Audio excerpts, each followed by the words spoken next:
Chapter 982. When Yunxing saw that Chang Wei was dressed as a merchant and his eyes lit up when he saw the golden qilin, it was not difficult to guess that he was indeed a magical beast merchant. It was Yunxing's first time coming into contact with a magical beast merchant, and she could not help but be a little curious. This is a qilin. As for its grade, I am not sure. Yunxing still wanted to find out more information from Chang Wei, so she started to chat with him casually. Qilin. Qilin, are you talking about the extinct qilin on the mainland? Chang Wei swallowed his saliva hard. He had guessed that this magical beast had a great origin, but he did not expect it to be a qilin. A qilin, and a golden one at that, was not an ordinary magical beast.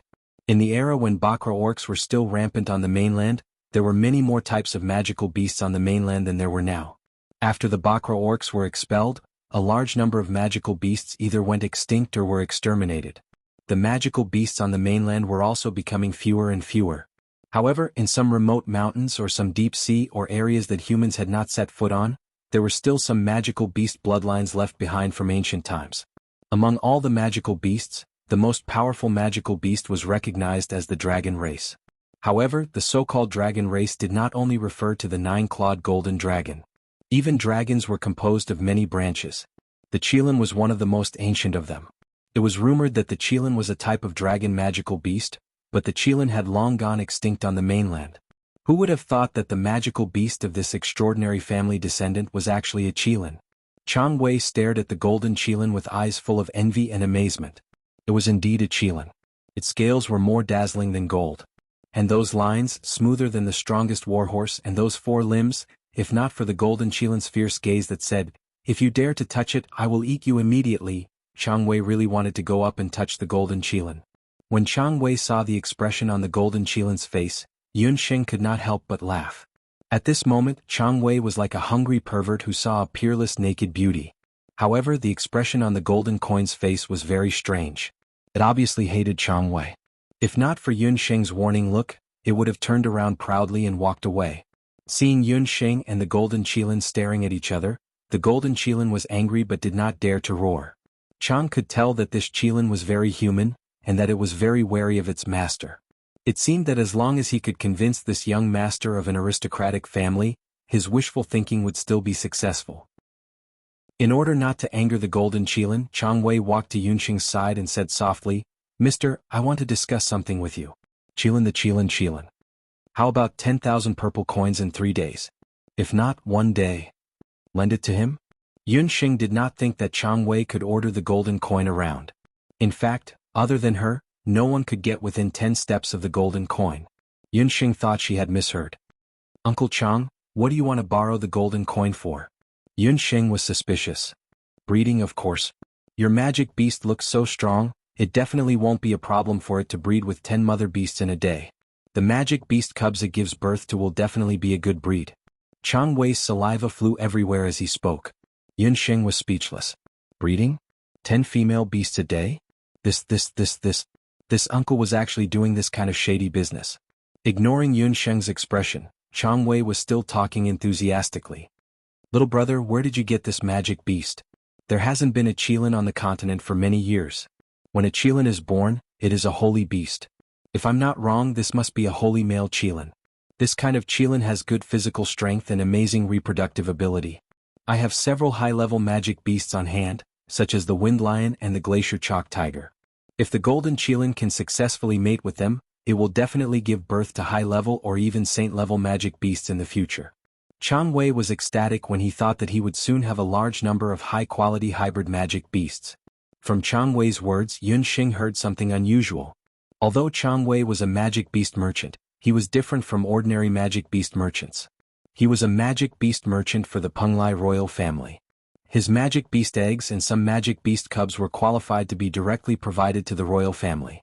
Yunxing knew that in Penglai, there was a tradition of crossbreeding strong male and female magic beasts to create new hybrid magic beasts since ancient times. Moreover, in Penglai, many nobles and some powerful families like to exchange magic beasts with each other, especially high-level or even saint-level magic beasts. The purpose of breeding magic beasts was to breed more powerful magic beasts. Although the survival rate of crossbred magic beasts was very low, once the breeding was successful, the grade would be greatly improved. Yunxing was dumbfounded. It seemed that this magical beast merchant had taken a fancy to gold coin's strong body and wanted to use it for mating. 10,000 purple gold coins a day. This price was indeed not low. In fact, in Penglai, there were some summoners who relied on lending their magic beasts in exchange for high rewards. When Yunxing heard this, the corner of her mouth twitched even more.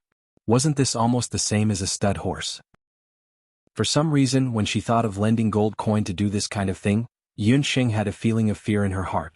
Fortunately, today's Yunxing was no longer the poor orphan who had just left the banana leaf village. 10,000 purple gold coins, for Yunxing, who owned the first medical center on the mainland and the annual income of the Sky Attack Hunting Group, it was nothing in her eyes.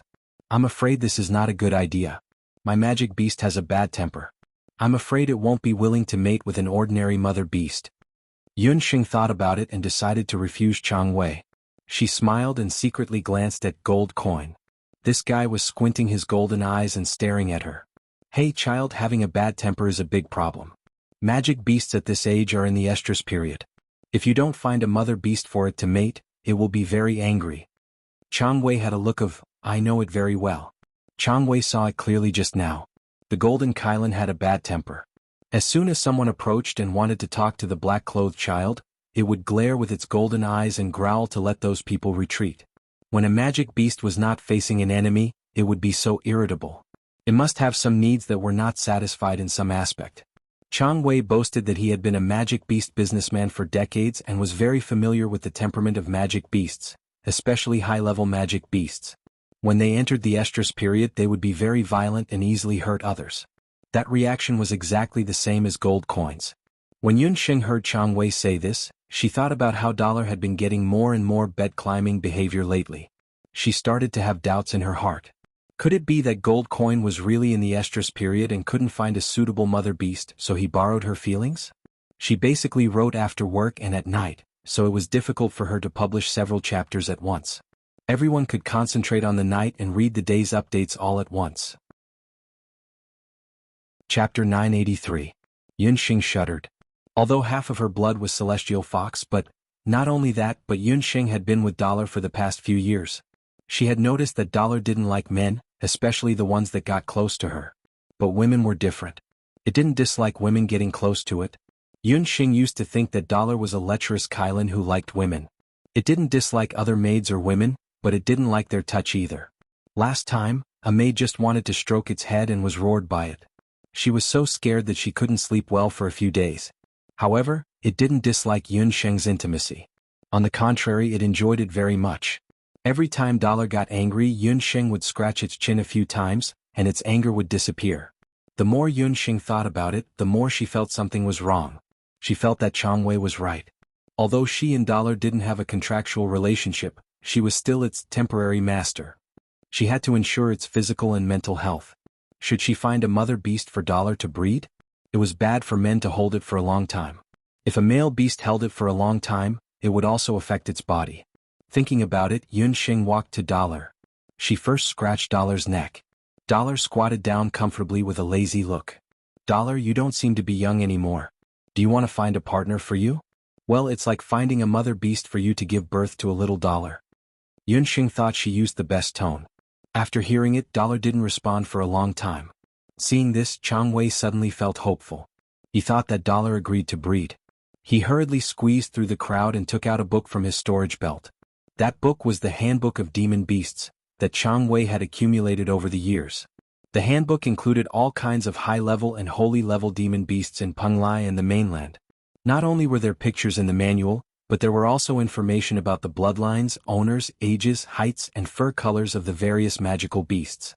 Although Chang Wei had offered a high price of 10,000 purple gold, the reward he would receive from the Beast Master and the egg would definitely be several times higher than 10,000 purple gold. This was much more profitable than trading eggs and young magic beasts. Chang Wei believed that no matter how picky the male Kirin was, it would definitely be able to find a magical beast it liked in this magical beast dating handbook. Chang Wei kept talking. Brother Dollar, what type do you like? Tall, short, fat, skinny? Do you want a female leopard or a lioness? Or do you want a female elephant? Yunxing was touching Dollar's neck when she suddenly felt nothing. In the next moment, the entire empty ship was filled with shrill screams. Yunxing felt as if there was a meteor in front of her. A gold light flashed and Dollar stood up. He jumped up and bit Chang Wei, who was trying to suck up to him. Dollar's eyes were full of anger. With a beautiful swing of his neck, Chang Wei flew out of the empty ship like a broken bag. In order to ensure the safety of the passengers, there was a magic wall around the dragon flying ship, which could block the attack of less than 10 advanced flying demon beasts. However, Dollar's swing was so powerful that Chang Wei directly broke through the magic wall and flew out. The patrolling hunters on the side did not know what had happened. They hurriedly flew out of the empty ship to save people. Dollar, you will kill him. Yunxing did not expect Dollar to be so angry. Everyone on the empty ship heard Dollar's action. Yunxing was worried that someone would die, so she could only fly out of the empty ship to help search for Chang Wei's whereabouts. Fortunately, Chang Wei was lucky. After being thrown out, he fell on the sea. After being rescued by the hunters, he broke a few bones in his body. After emergency treatment, his life was saved. Yunxing was also unlucky. On the one hand, she had to save Chang Wei. On the other hand, she had to compensate for the loss of the civilian empty ship. If it were not for her good attitude and prompt compensation, the captain of the dragon flying ship might have thrown her and Dollar off the ship. But even so, the dragon flying ship blacklisted the demon beast Dollar, who caused the accident. Next time, Dollar was not allowed to take any empty ship related to the dragon flying ship. If the dignified regent of Great Zhou was kicked off the ship as a troublemaker and missed the invitation of the prince regent of Penglai, who knew how many people would laugh their heads off. After Yunxing returned to the empty ship, Dollar was still sulking. Yunxing was also a little annoyed. She felt that Dollar was too unreasonable.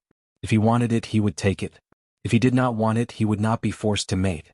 Stupid woman, you actually want me to mate with a group of female beasts. Yi Baiming was really angry this time. He did not eat or drink.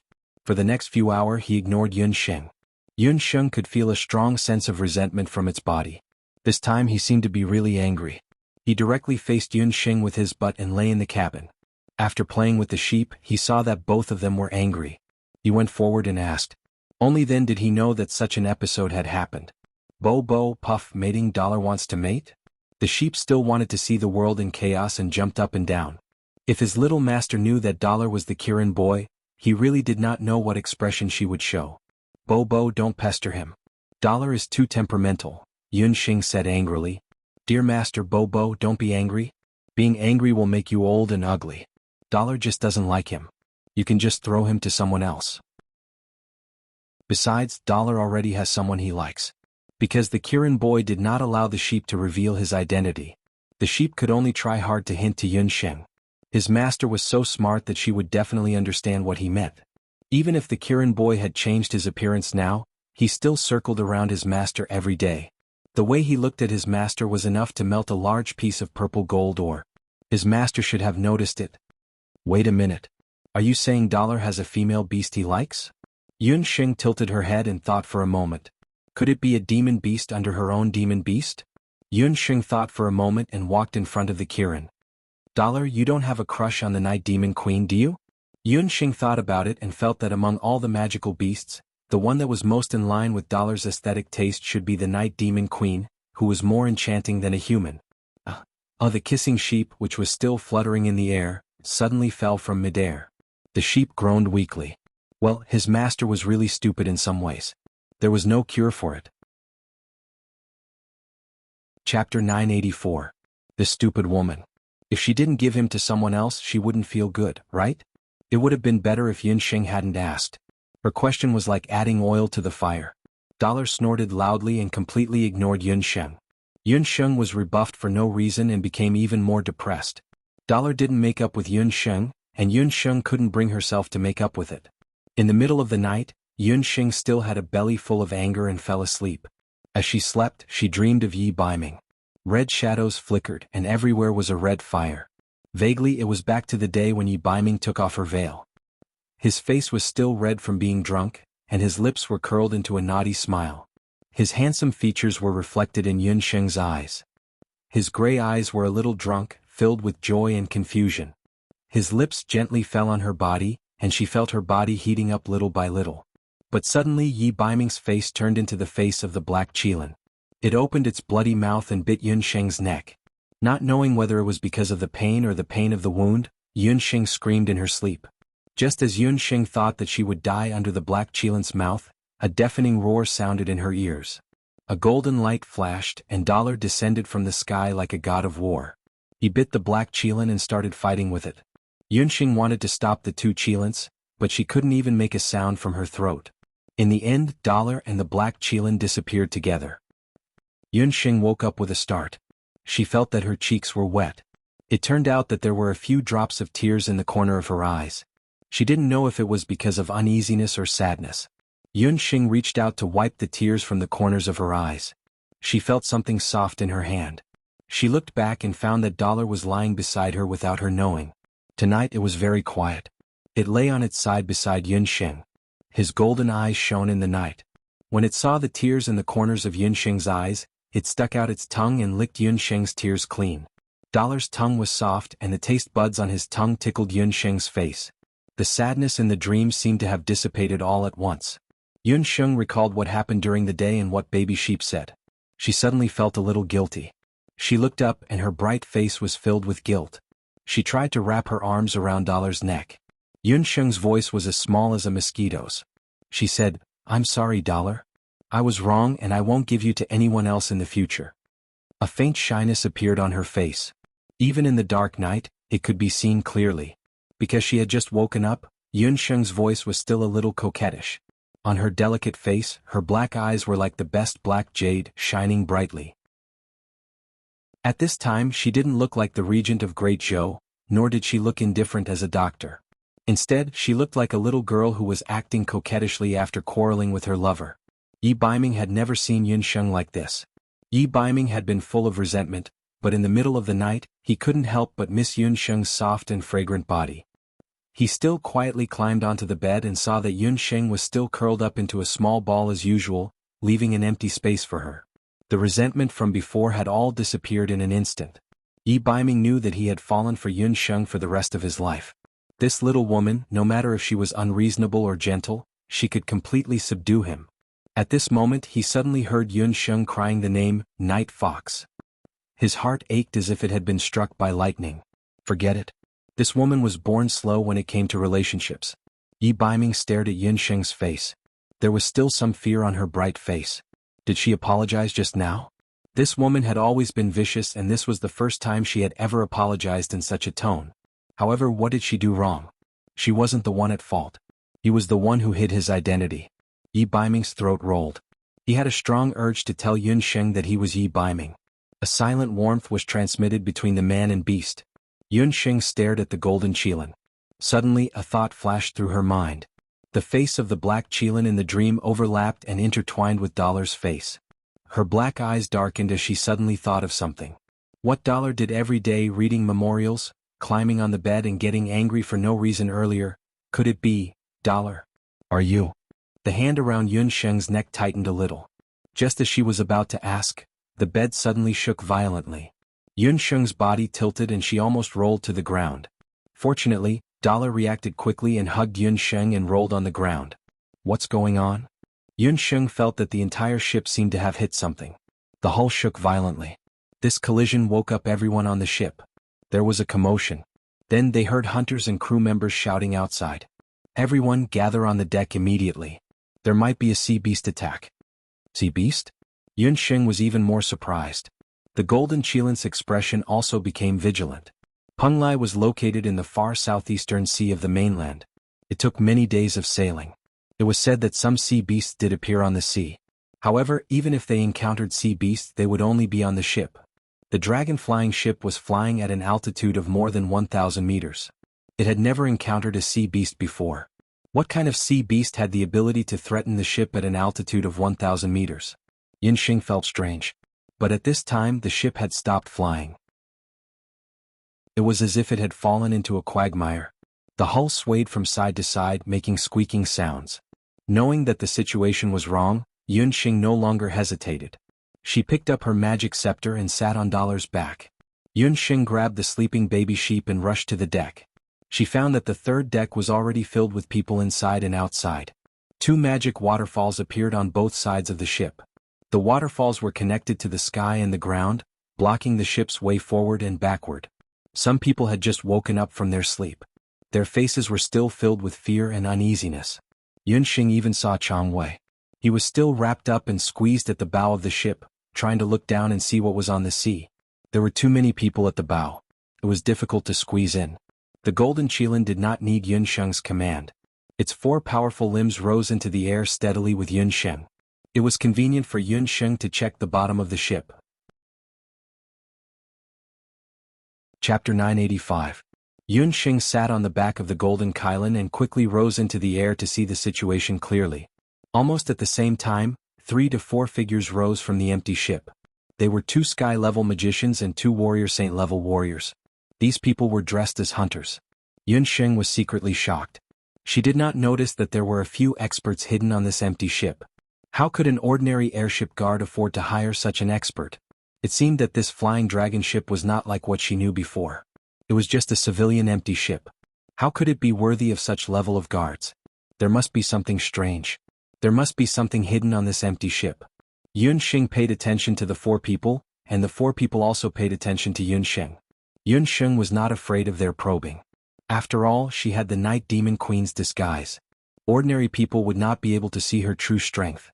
Sure enough, the 4 experts did not feel any strong magic power or do qi from Yunsheng. They looked at the magical beast under Yunsheng and withdrew their gazes. The 5 of them looked down separately. Tonight was the first day of the new year. There were no stars or moon in the sky. In such a night, looking down from above, the sea level was like an endless black silk. Other than that, there was nothing else. With Yunsheng's Shenong pupil, she did not feel any magic or do qi at a glance. It seemed that the attack of the sea monsters that the crew mentioned earlier was just a misunderstanding. After confirming that there was nothing on the sea, the 4 experts' faces relaxed. They were obviously relieved. But their expressions were still dignified. The 2 magic waterfalls were like 2 white chains that pierced straight into the sea from the sky, connecting the sky and the ground. They blocked the airship's path of advance and retreat. They were like 2 walls that trapped the airship in the sea. It seemed that the flying dragon ship accidentally broke into an unknown sea magic array and triggered the magic restriction, forming these 2 magic waterfalls. Abundant water magic elements kept gushing out from the magic waterfalls. The captain discussed with his crew members. They were all old crew members of the Flying Dragon. They had been active in this area for many years and had never heard of any magic circle in this area. Everyone, there's no need to panic. The hunters on the ship will definitely work together to break the magic waterfall. We'll be able to resume our normal sailing around dawn at the latest, the captain comforted the passengers. There were about 100 hunters on the Flying Dragon Special Forces.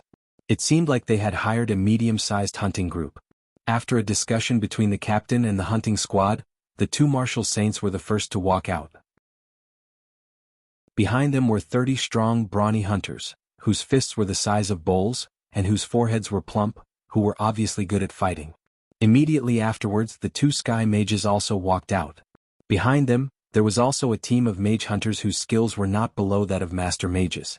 Both sides stood at the front and back of the boat, facing the 2 magic waterfalls. Yunsheng could clearly see that these people were probably going to rely on magic and battle techniques to forcefully break through. Even though they were from the same hunting squad, the warriors and mages on both sides were clearly competing. Brothers, 10,000 thunderbolt fists. The 2 martial artists shouted loudly. More than 30 cultivators exuded vigorous fighting auras. Countless shadows of fists blasted towards the magic waterfalls in an instant. These warriors had obviously been trained. The shadows of their fists overlapped to form waves of fists. Like hundreds of horses, they formed a force of thousands of pounds and crashed into the magic waterfalls. Thunderous Punch, as the name suggested, was a battle technique that had the effect of augmenting combat energy. For this type of battle technique, the more people there were, the more powerful it was. A warrior's fist strength was up to 500 pounds. If 2 people's fist strength was up to 500 pounds, the total fist strength of 30 warriors added together was more than 15,000 pounds.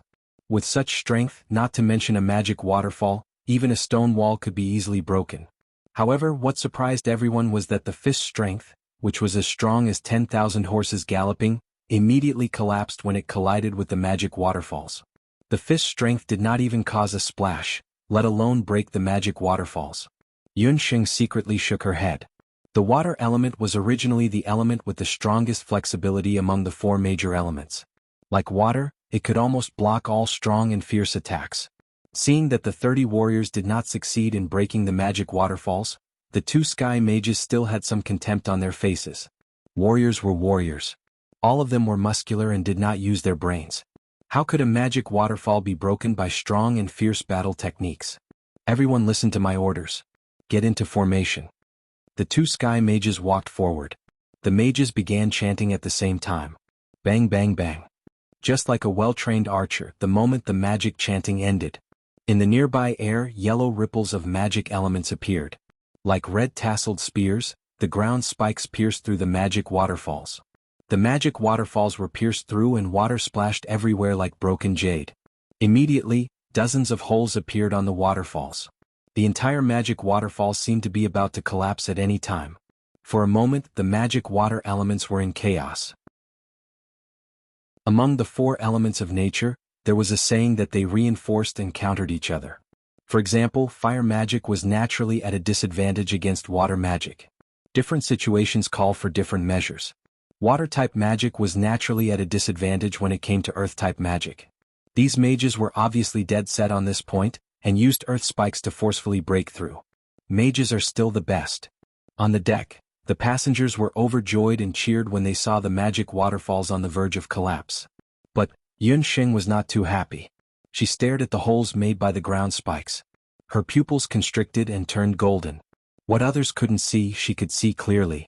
Just as the waterfalls were pierced, countless water elements rushed towards the holes. Look, the waterfalls are healing again. Under everyone's gaze, the magic waterfalls that were on the verge of collapse quickly healed and returned to normal. It was as if the magic attack just now was just a joke. The two sky mages stared at the magic waterfalls as if they had seen a ghost. Their hopes were dashed all at once. On the ship, tension was spreading. The dragon-flying ship was in the middle of the open sea, far away from the mainland and Penglai. If they were trapped in the magic waterfalls, once the fresh water and food on the ship ran out, nearly 1,000 people on the ship would be trapped to death. At this time it was already dawn in the east. Chapter 986. Even though they had not slept for the entire night, no one was willing to return to the cabin to rest. Are we going to be trapped here alive? This was the only question in everyone's mind. Captain, if someone can send a message to Penglai, is there a way to break these two magic waterfalls? Just as the captain was at his wit's end, he heard a voice. The captain looked up and saw a man in black clothes. The man was about 17 or 18 years old. His skin was slightly dark and his eyes were long and narrow. His clothes were not very extravagant. At first glance, he was unremarkable, but upon closer inspection, he had a special aura. Do you have a way to break open the magic waterfalls? The captain was hopeful, but when he realized that there was no magic or fighting aura around the man, his hope was dashed. The man nodded first, then shook his head. The person who spoke was Yun Xing. Yun Xing had Shinong Eye, so she could see more clearly than the others on the ship. These two magic waterfalls were not simple. They were not ordinary magic seals, but two magic seals that had a life of their own. They had the ability to repair themselves and were extremely resilient. Yun Xing suspected that these two magic waterfalls were controlled by someone. However, as long as the enemy did not show himself, Yun Xing could not make a judgment. Before she was certain, Yun Xing would not try to break the two magic waterfalls. She did not want to waste her magic, which would not be worth the loss. Before discovering the enemy's goal, Yun Xing decided to preserve her strength as much as possible. Yi Baiming obviously thought so too. He was very quiet. Most of the time he just watched coldly from the sidelines as the hunters made useless attempts. Yi Baiming could clearly see that the two magic waterfalls were not to be underestimated. Let alone a few sky magicians and martial sages, even martial emperors and law overlords of the Holy Realm would have to expend some effort to get rid of them. In order to get rid of the two magic waterfalls, they had to find the source of the seal. I can send a message, but I can't save everyone. Yun Xing's idea was actually to let Baby Sheep send a message. With that, Yun Xing pointed at Baby Sheep, who had been sleeping on her shoulder since last night. As a world deity beast, Baby Sheep could ignore all magic restrictions. It could easily escape. However, Baby Sheep could only ensure that it could escape on its own. It could not lead Yun Xing or the others on the airship away. Yun Xing told him the whole story, and the captain looked at the pink lump on Yun Xing's shoulder in disbelief. It did not match his appearance at all. The eyes of the magical beast merchant Chang Wei, who was bandaged like a mummy, lit up when he saw the popping sheep. This was another magical beast of unknown rank. Furthermore, it was a magical beast that could break through any magical restriction.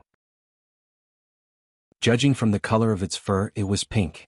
It would definitely be very popular among the noble women and the young ladies of the imperial family. Since he could not borrow the golden qilin, perhaps he could discuss with young Master Yun the next time and borrow this pink demonic beast for breeding. Chang Wei was really envious of Yun Sheng. He really did not know where she came from. The magical beasts around her were each more powerful than the other.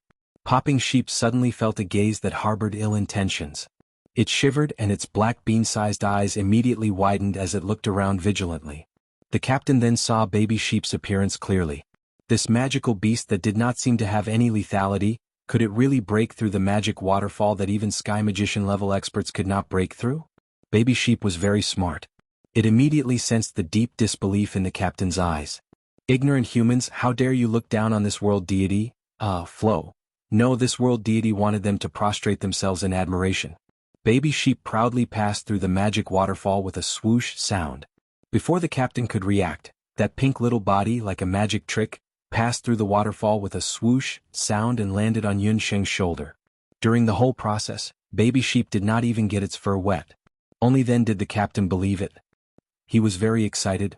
Then I'll have to trouble young master. Let your magical beast go to the Zhao state immediately and say that Long Xiang is in trouble. When the people of the Zhao state know about it, they will naturally come to help. It seemed that Long Xiang was actually related to the Zhao state. Yun Sheng really did not know whether to laugh or cry. She just wanted to keep a low profile and travel incognito. Unexpectedly, this ship was actually related to the Zhao state. There was indeed something hidden on the ship. But since things had already come to this, Yun Sheng did not expose it and agreed to the captain's request. What she was more worried about now was whether she could successfully reach Penglai before the 15th of this month. Baby Sheep, fly towards the east where the sun rises and find the location of Penglai. Then inform the local Zhao state that Long Xiang is in trouble and ask them to quickly send people to save it. Yun Sheng repeatedly instructed. Baby Sheep finally heard it clearly. It wriggled its two meaty wings, passed through the magic waterfall and flew towards Penglai. The group could only wait on the flying dragon ship. Baby Sheep flew all the way. Facing the vast sea, it muttered, "Fly towards the east, fly towards the east." After flying for several hours, Baby Sheep suddenly realized that it could not tell which side was east. Which side is east? Baby Sheep's road blindness acted up again. Baby Sheep, Master said that the sun sets in the east. East, Baby Sheep is coming. Baby Sheep flapped its meaty wings and flew towards the direction where the sun sets. After flying for the whole night, Baby Sheep did not see any ghost. Just as Baby Sheep's energy was about to run out, it suddenly saw a bright light in front of it. Baby Sheep, there's a ship. Baby Sheep's eyes were almost filled with tears. It quickly looked at the empty ship that was rapidly approaching. Baby Sheep flew so fast that it did not notice that the dark blue empty ship had the flag of Later Qin hanging on it. This empty ship was Dugu Xiu's empty ship that had left Later Qin a few days ago and was heading towards Penglai. It was already late at night and Dugu Xiu had not yet fallen asleep. He was flipping through a few memorials. At this time, a subtle sound of flapping wings entered his ears. Although the sound was very soft, it was very obvious in the dark night. Dugu Xiu secretly thought that this thing that did not know life from death actually dared to barge into Later Qin's empty ship. Dugu Xiu's sword-like eyebrows furrowed. His figure immediately disappeared. He had already left the cabin and rushed towards the source of the sound. Just as Dugu Xiu was about to make a move to kill this untactful magical beast, an eye-catching pink figure suddenly stopped in its tracks. Baby Sheep. Why is it you again, hateful red-haired monster? Dugu Xiu's scalp twitched. He felt that he had heard this voice somewhere before. He raised his head and saw a pink demonic beast flying in the air. Chapter 987. Men release the arrows. Hearing the sound, Madame Qi Bai and the soldiers in the cabin raised their bows and aimed at Popping Sheep in the sky. Later Qin iron-blood bows were made with the tendons of magical beasts. Every arrow was quenched with magical beast blood and had amazing power. These archers had undergone strict training. Under the command, arrows shot towards Popping Sheep like a dense rain. Murder. Murder for money. Robbery. Popping Sheep's round body was unusually agile in the rain of arrows. It scuttled to the east and jumped to the west. Those sharp arrows that were enough to kill were all dodged by it. Hearing Popping Sheep's nonsensical words, Dugu Xiu raised his eyebrows. Stop. With this special color and that super quiet and poisonous tongue, Although Popping Sheep's appearance was somewhat different from the egg from a few years ago, Duguxiu had already confirmed its identity. Red-haired monster, snake spirit woman, a pair of male and female perverts. Popping Sheep was scared half to death by the arrows. Its little heart was still pounding. It decided that when it officially took up the post and became a world deity, it must unify these people. Unify. Flaw. Release. You are Yun Sheng's magical beast egg? Duguxiu's heartbeat couldn't help but speed up. Popping Sheep's appearance here meant that Yun Sheng was also nearby. However, there was no familiar magic fluctuation in the surroundings. Seeing Duguxiu's dazed appearance, Madame Chi Bai clenched her teeth. She also had some impression of this egg. Puffed egg had a unique color, a loud voice, and a poisonous tongue. There was only one egg on the continent that had such a virtue. Unexpectedly, this egg's vitality was quite tenacious. After being hit by He Linlin's Qilin blade, it actually didn't die. Moreover, it was a blessing in disguise and hatched successfully. Your Majesty, this magical beast sneaked around in the middle of the night and appeared on the empty ship. It must want to assassinate. We must capture it, lock it up, and interrogate it properly. Madame Chi Bai saw Popping Sheep and knew that Yun Sheng must have also come to Peng Lai. Duguxiu was also puzzled. Yun Sheng's magic beast didn't seem to have any abilities. How did it pass through the magic defense around the ship? And as Yun Sheng's natal magical beast, why would it appear here? Could it be that something happened to Yun Sheng?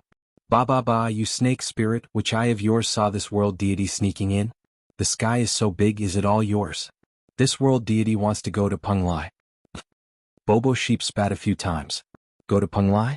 Hearing Popping Sheep's words, Duguxiu and Madame Chi Bai's expressions changed. But this direction was obviously the opposite of Peng Lai. If Baby Sheep hadn't met them, wouldn't it have flown to later Qin? Why are you going to Peng Lai? Are you and Yun Sheng separated? Duguxiu couldn't tell whether he wanted to see Yun Sheng or avoid her. Bobo is shouldering a super big mission to save the life of the entire ship. Master and the flying dragon ship are trapped in the sea ahead by two magic waterfalls. I am going to Peng Lai to find reinforcements, Bobo Sheep said proudly. It didn't have time to assassinate. When Duguxiu heard that Yun Sheng was trapped, his expression suddenly changed. Why is Yun Sheng on the civilian empty ship? Zhou State actually let her go to Peng Lai alone? Where is she trapped? Red-haired monster, why are you speaking in such a reproachful tone? Why should this world deity answer you? My dear master likes to keep a low profile. Not everyone is as extravagant and wasteful as a certain someone. Egg Popping glared at Duguxiu and prepared to fly away. Who knew that just after a few flaps, Duguxiu was as fast as lightning and grabbed its two pairs of fleshy wings. Bobo, you dare to catch this world deity exile? Before the word exile could come out, Duguxiu, who had already experienced Bobo Sheep's poisonous tongue, directly blocked Bobo Sheep's mouth with a ball of cloth. Search along the way and find the whereabouts of the flying dragon ship, Duguxiu immediately ordered. Madame Chi Bai was a little anxious when she heard this. Your Majesty, this is the boundary of Peng Lai. Searching here requires the consent of Peng Lai. Should we inform Peng Lai first? Madame Chi Bai knew that as long as Yun Sheng was involved, Duguxiu would lose control. All right, send a message to the Prince Regent of Peng Lai, Duguxiu thought for a while. Although he was the emperor of later Qin, it was better to be cautious in the territory of other countries to avoid unnecessary disputes. Duguxiu immediately sent someone to send a message to Peng Lai. A day later, a messenger falcon flew to a majestic building. This building was golden and dazzling. In the sunlight, it was like a palace of the sun. Peng Lai Pavilion was located in the country of Peng Lai. Unlike the palaces of other countries, Peng Lai did not have an imperial palace. However, there was a world-famous Peng Lai Pavilion. Peng Lai Pavilion was near the mountain and the water. Looking into the distance from the pavilion, one could see the sea view. The messenger falcon flew into a golden pavilion. At this time, the sun was rising from the east. A man in purple was wearing a mask on his face. The man in purple had a head of long silver hair that made people gasp in amazement. The faint luster of his hair was like the finest silver under the sunlight. His skin that was exposed outside of his purple clothes was delicate like the finest porcelain. On the face of the man in purple there was a white jade mask. Other than a pair of eyes, only half of his chin was exposed. However, just half of his chin was like a white jade carving. It was even more delicate than the mask.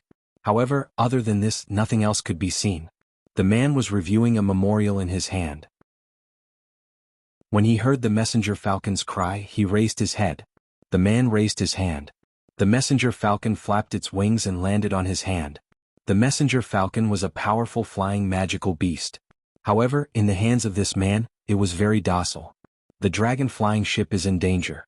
The regent of Great Zhou is also trapped on the ship? The man's voice was very pleasant to the ears. It was like beads rolling on a jade plate. He was a little surprised. The letter was actually written by Du Guxiu of later Qin. When did the iron-blooded emperor of later Qin become so warm-hearted? Moreover, as far as he knew, Du Guxiu and the one from Zhou state should have a grudge against each other for stealing his wife. The grudge of stealing his wife. Lord Prince Regent, should we send troops? A guard captain asked respectfully from the side. A friend has come from afar. Peng Lai doesn't have anything good to entertain him. Let the sea beasts entertain the distinguished guest from afar. For some reason, the Prince Regent of Peng Lai didn't seem to like the distinguished guest from Zhou state. Did the Prince Regent mean that he was going to leave him in the lurch? The guard captain was stunned. Peng Lai of Gojouzian's temperament had always been indifferent. He didn't like or hate people. He didn't know what kind of grudge the Prince Regent of Zhou state had with his master. However, they were just subordinates. How could they have the courage to speculate too much about their master's thoughts? The guard captain didn't say anything else and left. Peng Lai of Gojouzian sat in the pavilion. He tapped the table with his long fingers and looked at the sea with his amber eyes. On the sea, the wind and waves were gradually rising. It seemed that the wind was about to blow. Chapter 988. The sun rose and set. Another day passed. For those who were trapped in the magic waterfall, the days were always particularly difficult. The sound of the two magic waterfalls was still reverberating, and there was no sign of it weakening or disappearing. The flying dragon ship had been trapped in the magic waterfall for an entire day. The captain and the passengers were anxiously waiting on the deck. Yun Xing leaned against the golden qilin and narrowed her eyes. It had been a day since baby sheep left. Logically speaking, they should have arrived at Peng Lai. Around evening, an empty ship appeared in front of them. There was an explosive cheer on the flying dragon ship. However, there was no joy on Yun Xing's face. She saw the sign of the empty ship clearly. The golden qilin also let out a low growl. Didn't they ask baby sheep to find Peng Lai of Gojouzian for reinforcements? Why was it an empty ship from later Qin? Moreover, the person standing on the deck with a murderous aura and flame-like red hair was none other than the emperor of later Qin, Du Guxiu. Is this the flying dragon ship? I am Du Guxiu of later Qin. Because it was an unfamiliar sea area, Du Guxiu's empty ship also carried out a thorough search before they found the exact location of the flying dragon ship. When the people on the flying dragon ship heard that the other party was actually the emperor of later Qin, Du Guxiu, they were excited and flattered. Later Qin Du Guxiu's name was quite famous on the mainland. They heard that this person was ruthless and ruthless. He was an ambitious and ruthless person. He actually had the leisure to rescue a ship from another country. Yi Baiming also had the same thought. Du Guxiu, that brat, still hadn't given up on his little wild cat. Yun Xing also noticed that the captain of the flying dragon ship was not too surprised after hearing Du Guxiu's name. Instead, he secretly exchanged glances with the masters of the hunting group. The water vapor from the magic waterfall filled the air. Du Guxiu's eagle eyes focused. Through the magic waterfall, he searched around the deck but did not find the figure that he had been dreaming of. He paused. May I ask, is the regent of Great Zhou on the ship? With Du Guxiu's question, the captain and the others who were already on guard were even more shocked. Not only did the later Qin Emperor Du Guxiu come, but even the Prince Regent of Zhou State was also on the ship? What kind of luck was this? Cold sweat broke out on the forehead of the captain of the flying dragon ship. These two people were not to be trifled with. He could only blame himself for being foolish. He thought that using an ordinary empty ship to transport that thing would be very safe. Who would have thought that by a freak combination of factors, he would encounter these two great fiends? However, why did the Dugu Emperor of later Qin want to find the Prince Regent of Zhou State? The captain suddenly remembered a rumor that had spread throughout the continent a few years ago. It was rumored that the later Qin Emperor had always liked the Regent of Great Zhou's consort. Earlier, he had forcefully kidnapped the Prince Regent of later Qin. In the end, Yi Baiming, who was just a nosy prince with no real power at that time, was enraged and made a grand promise of the entire country as a betrothal gift. The two of them fought fiercely. Later Qin and Zhou State fell into chaos because of this. In the end, the North Underworld King took the beauty and became the regent of Great Zhou. However, it was rumored that the Prince Regent of Zhou State's consort was kidnapped by the later Qin Emperor. She was also cursed as a vixen who brought calamity to the continent. Since then she had contracted a terrible disease. In the past few years she had been seriously ill and only had half of her life left. It was also because of this that the Prince Regent of Zhou State was recognized as the #1 suffering consort on the continent. However, even so, after the later Qing Crown Prince Duguxiu ascended the throne, he was still infatuated with the Prince Regent of Zhou State. Later Qing's harem still hadn't appointed a queen. The captain thought about it. Could it be that the later Qin emperor was here today to kidnap the regent of Great Zhou? Oh my god, these two great Buddhas, please don't pick this time to fight. The captain's mind was in a mess, but Yun Xing was completely unaware. She also didn't know that as one of the parties involved, the regent of Great Zhou's consort, she had become a tragic character who couldn't even trust a chicken and could die at any time in the eyes of the outside world. With regards to Duguxiu's sudden appearance, Yun Xing was still a little surprised. How did Duguxiu find her? She looked again and saw that under Duguxiu's left arm, there was a pink thing that kept making a fuss. Popping Sheep's face was full of grief and indignation, and there was a ball of rags stuffed in its mouth. Needless to say, Yun Xing also understood. Her own world divine beast on guard didn't seem to have a good sense of direction. Last time it was said that when it was in the Grand Emperor city, it also got lost. However, didn't she already tell Popping Sheep to just fly in the direction of the sunrise? There was an 80% chance that Popping Sheep couldn't recognize the direction. When she told it to fly in the direction of Penglai Pavilion, it flew in the opposite direction and flew in the direction of later Qin. Then it met Duguxiu, who also came to participate in the Penglai summit. Based on Yun Sheng's understanding of Duguxiu, this guy wasn't a kind person. If she didn't answer, he would definitely turn around and leave without even looking at the more than 1,000 people on the ship. There were also some old, weak women, children and sick people on the ship. If she delayed any longer, she was afraid that the situation would worsen. After thinking about it, Yun Xing walked out. Your Majesty Duguxiu, long time no see. Although Yun Xing had changed her appearance and voice, her clear voice was like a sharp sword that suddenly passed into Duguxiu's ears. Through the magic waterfall, Duguxiu could only see a slightly thin man, standing at the bow of the ship. Although her appearance had changed, Yun Xing was still Yun Xing. Those pitch-black eyes and the faintly floating dimples at the corners of her mouth still made Duguxiu's eagle eyes soften a little. After confirming that Yun Xing was on the ship, Duguxiu began to rescue her. However, after he checked the situation of the magic waterfall, his expression became cautious. Earlier, Popping Sheep had only roughly said that there was a magic waterfall. Duguxiu thought that it was just a slightly more powerful magic prohibition. However, Duguxiu didn't expect that the scale of these two magic waterfalls would be so amazing. The two waterfalls were azure and boundless. The height was immeasurable and the length was dozens of nautical miles. The waterfall's splashing water was very majestic. If later Qin's empty ship rashly attacked, it was likely that it would also be trapped in the magic waterfall. He learned from the captain that they had previously tried to use magic and fighting energy to break through, but it was all in vain. I think that this magic waterfall is a little strange. It reminds me of a kind of magical beast. Madame Qi Bai coldly observed from the side for a while. She thought of something and said to Duguxiu. Madame Qi Bai was born in the Ba Huang tribe, so she knew more about magical beasts than Duguxiu, who had grown up in the royal family of later Qin. I have heard my father mention this magic waterfall before. It was created by a kind of large sea beast using magic. That kind of sea beast only grows in the deep sea. Its name is Anemone abyssalis. Madame Qi Bai hadn't seen the deep-sea tentacle flower before, but she had heard the chief of the Ba Shi tribe mention it. Anemone abyssalis, strictly speaking, wasn't a magical beast. It was a kind of carnivorous magical plant. It took root in the deep sea and as it grew older, its tentacles would grow longer. It was proficient in all kinds of mysterious water magic. A deep-sea anemone that had lived for more than 5,000 years could grow its tentacles to several thousand meters long. In the sea, it could be considered an invincible existence. This kind of deep-sea tentacle monster is most proficient in a type of magic prohibition called the magic waterfall. This kind of prohibition. Before Madame Qi Bai could finish speaking, a cry of surprise suddenly came from the ship. Chapter 989. There was a commotion on the Flying Dragon, and Yun Sheng also became alert. Just now she felt a strong magical wave.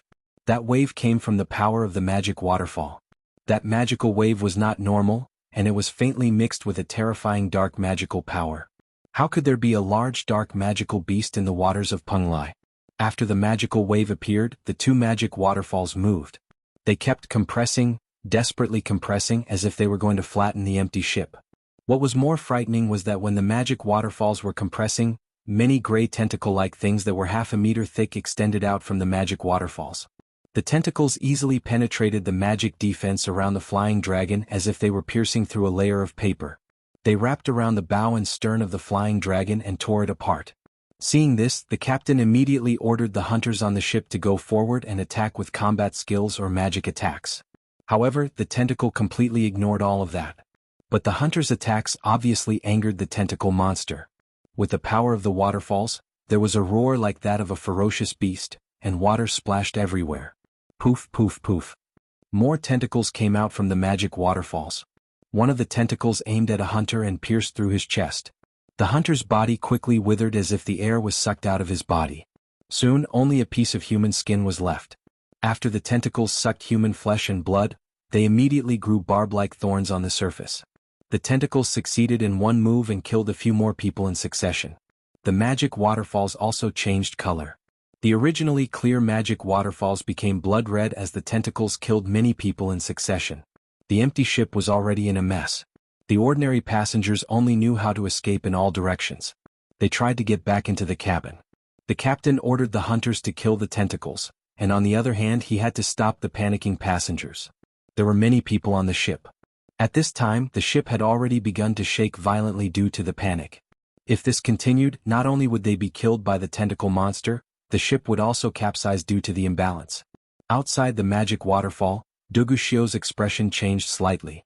That's right, it must be anemone abyssalis, but why would this tentacle sunflower appear here? This kind of sea anemone should only grow in the nether abyss. Even a woman as vicious as Madame Chi Bai couldn't help but change her expression after seeing the tentacle sunflower. Even though the tentacle helianthus was notorious, it was not a species from the boundless continent. It was a species from the underworld. Wuxia did not care about this. In the chaotic crowd, his gaze followed Yun Sheng. But where did Yun Sheng go? She couldn't find that familiar figure in the crowd. It turned out that in the chaos just now, Yun Sheng had gotten into the cabin. Although she did not know what kind of magical beast those tentacles were, Yun Sheng could tell from the magical waves on their bodies that they were very difficult to deal with. Yun Sheng felt a familiar aura from them. Yun Sheng's memory was very good. She could almost remember everything she saw. She quickly remembered that she had found the same magical waves on someone before. The Netherworld Ghost King. In the Taiyuan ruins, Yun Sheng was sent back to the Taiyuan castle more than 500 years ago by spacetime magic. There she had met the Netherworld Ghost King once. At that time, the other party's aura was exactly the same as the tentacle monster that committed the crime. Before the puffed egg hatched, Yun Sheng's knowledge of the Netherworld Ghost King was only based on the Netherworld Ghost Key. However, after the puffed sheep hatched, it told Yun Sheng that there were other realms outside this continent. The Netherworld Ghost Prison belonged to the underworld outside the human realm. These creatures that should only live in the underworld suddenly appeared in the Penglai Sea of the boundless continent. There must be a reason. Yun Sheng suspected that this reason was hidden in the flying dragon ship. Yun Sheng had paid close attention to the expressions of the captain and the hunters. Especially after Du Guxiu came later Qin, their eyes were evasive and their gazes would occasionally look towards the cabin. Thus, in the chaos just now, Yun Sheng took advantage of the chaos to sneak into the cabin under the cover of the golden qilin. There was no one else in the cabin, so Yun Sheng quickly found the captain's room. After searching the captain's room for a while, Yun Sheng discovered that there was a secret chamber under the captain's bed. After opening the secret chamber, Yun Sheng found a wooden box made of black oak. Just as Yun Sheng was about to open the box, she heard a piercing sound behind her ear. Her scalp went numb, and Yun Sheng's figure flashed as she used the night demon footwork. Her toes touched the ground and she had already dodged this fatal sneak attack. At the same time that Yun Sheng dodged, sharp black thorns broke out from the ground and ruthlessly stabbed towards the sneak attacker behind her. Immediately after, several balls of fire exploded, and the entire cabin was instantly filled with thick smoke. Prince Regent, you can't touch this thing. Otherwise don't blame me for being impolite. The captain of the flying dragon ship was glaring angrily at Yun Sheng and the black box in her hands.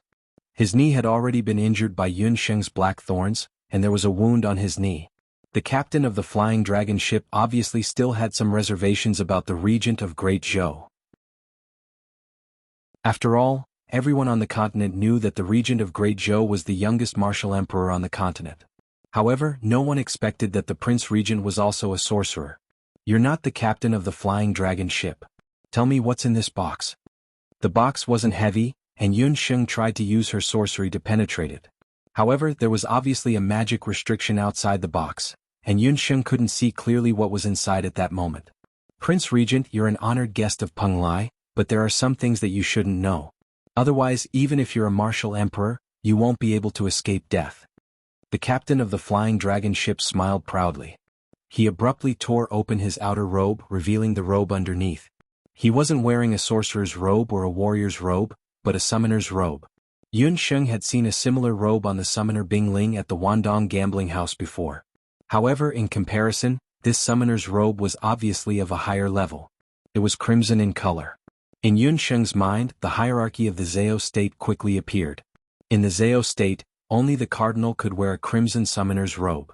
The lower the level of the summoner's robe, the lighter the color. The summoner in front of her was wearing a crimson summoner's robe. Could it be that he was? Yun Sheng's lips curled into a faint smile. "That's right, I'm one of the 13 main summoners of the Zhao state, the 7th main summoner of the Zhao state. Since you know my identity, shouldn't the Prince Regent hand over the thing in your hands?" The 7th main summoner was very proud. So what if he was a martial emperor? In the eyes of these summoners, only the Emperor Zhao in red was the supreme existence. Moreover, they were on the territory of Peng Lai. The 7th summoner noticed that the expression of the regent of the Great Zhou dynasty changed subtly after hearing his identity. Chapter 990. So it's the 7th summoner. Pardon my disrespect. Since it's something that Lord Summoner personally escorted, how could this prince take it for himself? Yun Sheng spoke respectfully as he handed over the Xiaohei box with both hands. The 7th summoner was very satisfied. Just as the 7th summoner was about to take the Xiaohei box, a sly smile suddenly appeared on Yun Sheng's face. "Zhao state? Go." Yun Sheng's wrist suddenly flicked, and the Xiaohei box immediately flew out of his hand and was thrown behind the 7th summoner. "You!" The 7th summoner was furious and was about to catch the black box. Boom! There was a sudden violent tremor in the cabin. A black tentacle rushed into the cabin and attacked the Xiaohei box. The 7th summoner turned pale with fright after snatching the Xiaohei box. He didn't dare to fight it head-on and immediately started chanting. A summoning formation flickered beside him, and a sacred bloodthirsty bear half the height of a human appeared in the cabin. The sacred bloodthirsty bear roared and swung its paw at the tentacle. The tentacle hit the sacred bloodthirsty bear head-on and nimbly wrapped itself around its neck. The sacred bloodthirsty bear's neck was tightly strangled and violently flung out. Suddenly, more than 10 tentacles reached into the cabin. Without exception, their target was the Xiaohei box. "Why you did it on purpose?" The 7th main summoner used the wind shadow spell to dodge the tentacle's attack. Then, he looked at the Great Zhou regent, who had a relaxed expression. He suddenly understood why the other party would hand over the black box so easily. It seemed that he already knew that the tentacle's target was the Xiaohei box. Thanks to the Xiaohei box, more and more tentacles entered the cabin and attacked the 7th summoner. Roar! Dozens of tentacles pierced the sacred bloodthirsty bear's chest and tore it into pieces. The tentacles wriggled, sucking the internal organs and flesh of the sacred tattoo bear. In front of these tentacles, a saint-level magical beast could not last more than a few rounds before it was cruelly killed. When the sacred tattoo bear died, the 7th summoner's situation wasn't any better. Summoners relied on their summoned beasts to fight. The 7th main summoner felt as if his body was being torn apart, and his organs were in intense pain. He didn't dare to stay any longer. The black box in his hand was like a hot potato. In order to save his life, he threw out the black box. The target of those tentacles was indeed the black box. Seeing that the black box had left his hand, the tentacles all rushed towards it. Just as the tentacle touched the black box, a strange power came out of the black box. The tentacles were not on guard. They only felt a burst of numbness in their tentacles, and the black box they were holding fell out of their hands. The 7th summoner was stunned. What was going on? Of course, he didn't know that when Yun Sheng threw out the black box, she had secretly injected some of the power of the soul-healing magical needle into the box. Once it encountered external pressure, the power of the soul-healing magical needle would burst out through the black box. The tentacles were shocked and felt their tentacles go numb. For a moment they didn't have any hands to catch the black box. The black box rolled on the ground. Yun Xing calmly picked it up. The seventh summoner's face was pale as if he had seen a ghost. He pointed at Yun Xing and said, "Prince Regent, are you crazy? How dare you go against the Zhao state? This box belongs to the Emperor Zhao. Do you want to be enemies with the Emperor Zhao? Who does Emperor Zhao think he is? This prince is killing people from the Zhao state." Yun Xing curved her lips into an extremely cold smile. It would have been better if she hadn't mentioned the Zhao state, but once she mentioned the Zhao state, Yun Xing became angry. If it wasn't for that bullshit Emperor Zhao and the Zhao state, her mother wouldn't have lost her memory, her father wouldn't have run away from home, and she wouldn't have ended up like this. The people she was killing were people from the Zhao state.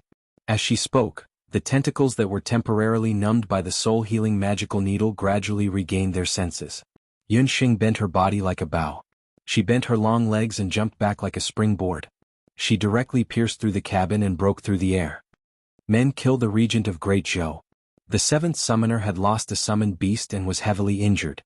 The worst thing was that he had been played by the regent of Great Zhou. His eyes were red with anger. He was like a red-eyed bull as he shouted. That black box had been ordered by the Emperor Zhao in red to escort it. To the Zhao state, the item in the black box was very important. If he lost it, the seventh summoner didn't dare to think further. He endured the pain on his body and rushed out of the cabin. On the deck, on the magic waterfall, countless tentacles were like snakes coming out of their holes. They were everywhere and there was nothing they couldn't penetrate. They were invincible and they killed a large number of innocent passengers. On the deck, there were human skins that had been sucked dry of flesh. Duguxiu's eyes darted around, searching for Yun Xing's whereabouts in the chaos. Just then he caught sight of something. A beautiful figure dashed out from the cabin. Then a bishop of the Zhao state rushed out. He was flustered and exasperated as he commanded the hunters to attack Yun Xing. Just then on the deck, the golden Kylan that had been dormant for a long time arched its back and let out a deafening roar. The golden claws were like streaks of sword shadows. With a sweep of the claws, several hunters were severely injured. Hearing Dollar's voice, Yun Xing teleported and landed accurately on the back of the golden Kylan. She waved the black box in her hand. "Dollar, we got the item. Let's go." The reason why Yun Xing didn't leave was to find out what was hidden on the ship. As for the people of Penglai, she didn't have time to care about them now. There was an extra person on the golden Kylan's back, but it was still agile. It quickly dodged the combined attacks of the tentacles and the hunters. A golden magical beast? Duguxiu quickly noticed that the magical beast under Yun Xing was unusual. The smell of blood attracted more tentacles from the abyss. They crazily rushed out of the magic waterfall and attacked Yun Xing. Duguxiu's eyes narrowed. His left arm shook and the black scales on it expanded. He roared. His body was like a cannonball, rushing straight towards the magic waterfall. The martial emperor's power combined with the power of the halberd of the divine warrior. Duguxiu's figure could no longer be seen clearly. His body and fighting spirit merged into one, tearing apart the magic waterfall. Within the magic waterfall there was a strange squeak. The tentacles seemed to have suffered a heavy blow and immediately retreated. Almost at the same time, Baby Sheep spat out the rag in its mouth and flew towards Yun Xing. Unable to withstand Duguxiu's attack, the magic waterfall began to collapse after a violent tremor. The water of the waterfall poured down like a torrential flood. The already shaky dragon flying ship and the people on the ship were all swept into the sea. Chapter 991. The Prince Regent of Penglai Ji Rumo was in the Penglai Pavilion, discussing state affairs with the ministers of Penglai. His body suddenly stiffened as if he had sensed something. Under the mask, the pair of amber eyes became serious. He felt a wave of dark magic power. This wave came from the sea. With a bang, he disappeared. The ministers looked at each other, not knowing what had happened. Reporting, "Prince Regent, there is a huge wave on the sea." A guard rushed in, but there was no sign of the Prince Regent in the court. At this time, hundreds of nautical miles away from Penglai, the magic waterfall had just collapsed. The flying dragon and later Qin's empty ship were suddenly broken in half by the violent water magic elements, and the people on the ship were all washed into the sea. Save His Majesty. Madame Qi Bai was terrified when she saw Duguxiu fall into the water. She knew that nothing good would happen when she met Yun Xing. She ordered the empty ship to stabilize, and at the same time she sent soldiers to search for Duguxiu's whereabouts. However, what shocked Madame Chi Bai was that after the magic waterfall collapsed, the originally calm sea suddenly became strange. The magic wave formed by the collapse of the magic waterfall was actually so strong. When the magic waterfall collapsed, the violent water magic elements carried by the magic waterfall not only destroyed the empty ship, but also rolled up a huge wave that was dozens of meters high. It looked as if someone had cast a super water magic at the bottom of the water. The originally blue sea became as dark as mud. The passengers who fell into the sea were swallowed by the raging waves before they could flip around a few times. The magic waterfall collapsed, and Yun Sheng was pulled down by the water power. She fell off the back of the golden qilin and into the churning sea. The large amount of water magic elements made Yun Sheng feel like she was drowning. Yun Sheng also tried to use wind magic like the levitation spell to get out of the sea, but the violent waves made her try several times without success. In such a harsh environment, even magic was powerless. Yun Sheng could only hold her breath and float in the waves, maintaining a trace of consciousness. Grabbing the black box in her hand, she kicked her feet and tried to float to the surface. But just as Yun Sheng came out of the water and tried to breathe, a tentacle wrapped around her ankle and pulled her into the water. Yun Sheng choked on a mouthful of water and sank with the black box. At this time, later Qin's spaceship had already found Duguxiu. Your Majesty, quickly board the ship. These waves are very normal. I'm afraid that Anemone Abyssalis is angry. Madame Chi Bai knew how terrifying water-type magical beasts were in the ocean. Even if Duguxiu was strong, his strength would be greatly reduced when fighting in the ocean. They had to leave this area as soon as possible. Duguxiu climbed onto the boat, but at that moment he heard a flapping sound behind him. He turned around and saw Yun Sheng sinking to the bottom of the sea. When Duguxiu saw this, his expression changed and he wanted to go into the water to save her. When Madame Chi Bai saw this, she pulled Duguxiu back. Are you crazy? You can't go into the sea. I only said half of what I wanted to say. The Abyss Tentacle Monster is something from the Netherworld Ghost Realm. Its sudden appearance here must be related to the Netherworld Ghost King. You're willing to give up your life for that woman? The Netherworld Ghost King was a name that was related to death. He was a godlike existence, a true immortal demon god. No matter how strong Duguxiu was, he was still weak in front of the Netherworld Ghost King. If these Anemone Abyssalis were really related to the Netherworld Ghost King, then if Duguxiu angered the Netherworld Ghost King, even the patriarch of the Obsidian clan might not be able to save him. Duguxiu's face was calm. At this time, the sound of something heavy falling into the water could be heard. Duguxiu looked over and saw the golden qilin that carried Yun Sheng jump into the water. Even a magical beast knew how to protect its master. How could he lose to a magical beast? Duguxiu's heart skipped a beat as he swept Madame Chi Bai's hand away. After saying this, he turned around and jumped into the sea. Duguxiu. Madame Chi Bai's eyes were filled with despair as she watched Duguxiu disappear into the raging waves. Her voice trembled as she said, "For that woman, you're willing to give up your life." Compared to the raging waves on the surface of the sea, the bottom of the sea was much more stable. The moment Yun Sheng was pulled into the sea by the tentacle, her heart calmed down when she came into contact with the bone-chilling sea water. Under the water, Yun Sheng's most proficient fire magic was almost ineffective. The power of the elven hellfire was also greatly reduced. Only dark magic and water magic could be used to the best effect. Her eyes were sharp and her hands were fast. She barely had time to chant. A ripple appeared under the water as a large amount of water magic elements quickly condensed into ice swords. The ice swords pierced into the tentacle's body, and the tentacle immediately froze into a rigid ice cube. Yun Sheng struck the tentacle with her magic scepter, and it split into pieces. Yun Sheng took the opportunity to kick her feet and paddled a few meters in the water. However, not far away, a large number of tentacles surged over. Their target was the black box in Yun Sheng's hand. Yun Sheng lowered her head to look at the black box in her hand and discovered that there was actually a hole in the black box. It turned out that during the intense struggle and entry into the water just now, the magic restriction outside the box was broken. The moment the box entered the water, a hole opened in the box. In the dim water, the hole in the black box actually emitted a dim light that resembled Will-o'-the-Wisp. At this moment, the summoning demon's hand and the immortal holy grail in Yun Sheng's storage ring all started to ring. This is? Yun Sheng's eyelids twitched. Could it be that this black box hid one of the 8 divine artifacts? Just as Yun Sheng was deep in thought, those lingering tentacles had already closed in. The oxygen in Yun Sheng's lungs was also getting less and less. A golden light rushed over, and Yun Sheng saw the gold coin swimming towards her. But at this moment, a hand suddenly appeared behind Yun Xing. That hand pulled Yun Xing forcefully and she fell into a hard arm. Yun Xing turned around and saw that Du Guxiu's annoying face was only inches away from her. She wanted to shake off Du Guxiu's hand, but his grip was very tight. Yun Xing already didn't have much strength after the fight underwater. Du Guxiu pulled Yun Xing and swam towards the surface. Seeing that Yun Xing was being taken away by Du Guxiu, the golden qilin paddled with all its might, wanting to chase after them. But at this moment, those tentacles had already wrapped around the golden qilin's limbs. A look of annoyance flashed across its golden eyes.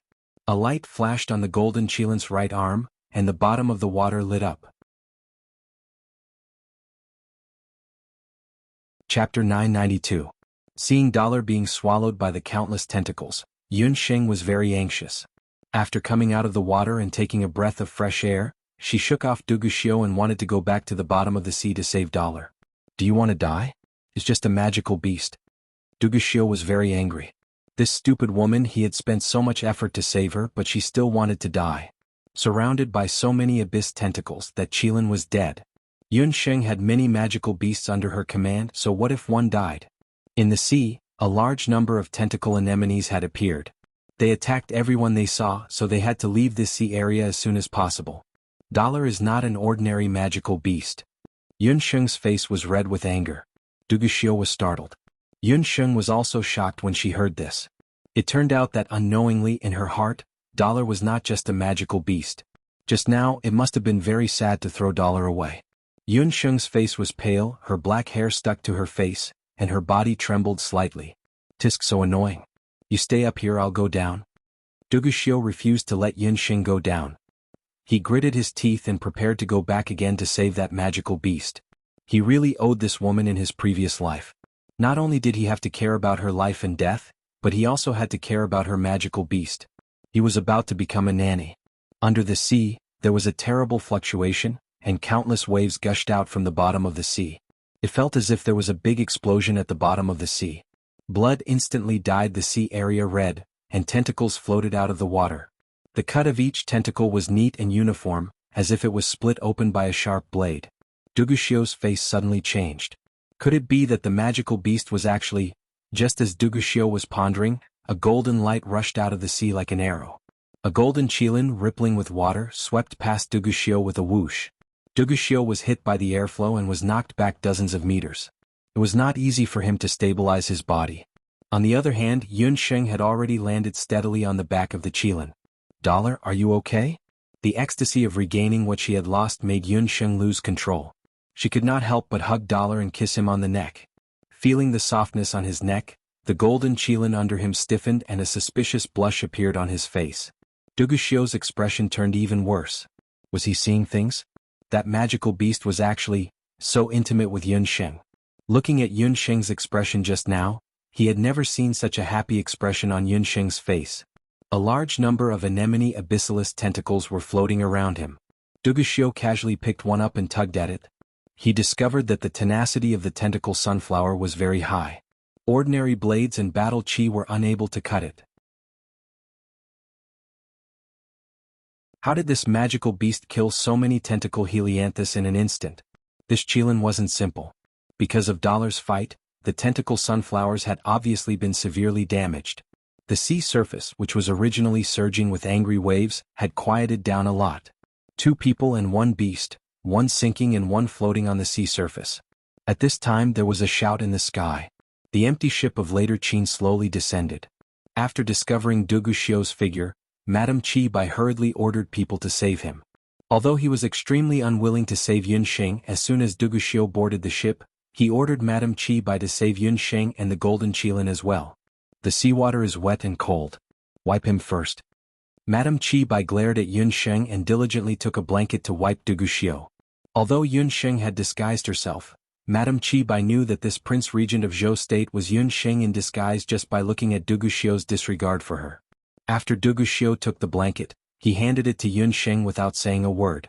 Yun Xing hesitated for a moment but still took the blanket. Du Guxiu was delighted. However, the golden qilin's expression wasn't very good. It stared at Du Guxiu with hostility, unwilling to let him even half a step closer to Yun Xing. After Yun Sheng took the blanket, she didn't immediately wipe the water off her body. Instead, she gently wiped Dollar. As she wiped, she said, "Dollar, those tentacles didn't hurt you, did they?" Duguxiu's face was as black as the bottom of a pot. He glanced at his left arm. Just now, he had accidentally been stung by the tentacle sunflowers. The dissatisfaction in the golden Qilin's eyes was immediately replaced by arrogance. It raised its head with a look of enjoyment. In its throat, it growled a few times. Its golden eyes seemed to glance at Duguxiu a few times. Its small eyes seemed to be saying, "What, do you have this kind of treatment?" Duguxiu was already full of anger after being hit by the golden Qilin earlier. Now that he was provoked like this, he was so angry that he couldn't speak. He turned around and went into the cabin to change his clothes. If it weren't for Yun Sheng's presence, he would definitely fight the golden Qilin to the death. Moreover, with a man's intuition, it wasn't difficult for Duguxiu to discover that this golden Qilin was very hostile towards him. That gaze and that arrogant look just now made Duguxiu really suspect that it was just a magical beast. "Yun Sheng, you shameless person. You're already married, but you still go around seducing other people's men," Madame Qi Bai said viciously while Duguxiu wasn't around. "Madame Qi Bai, please understand that it was your man who came to provoke me. If you're worried, you can find a chain to tie him up.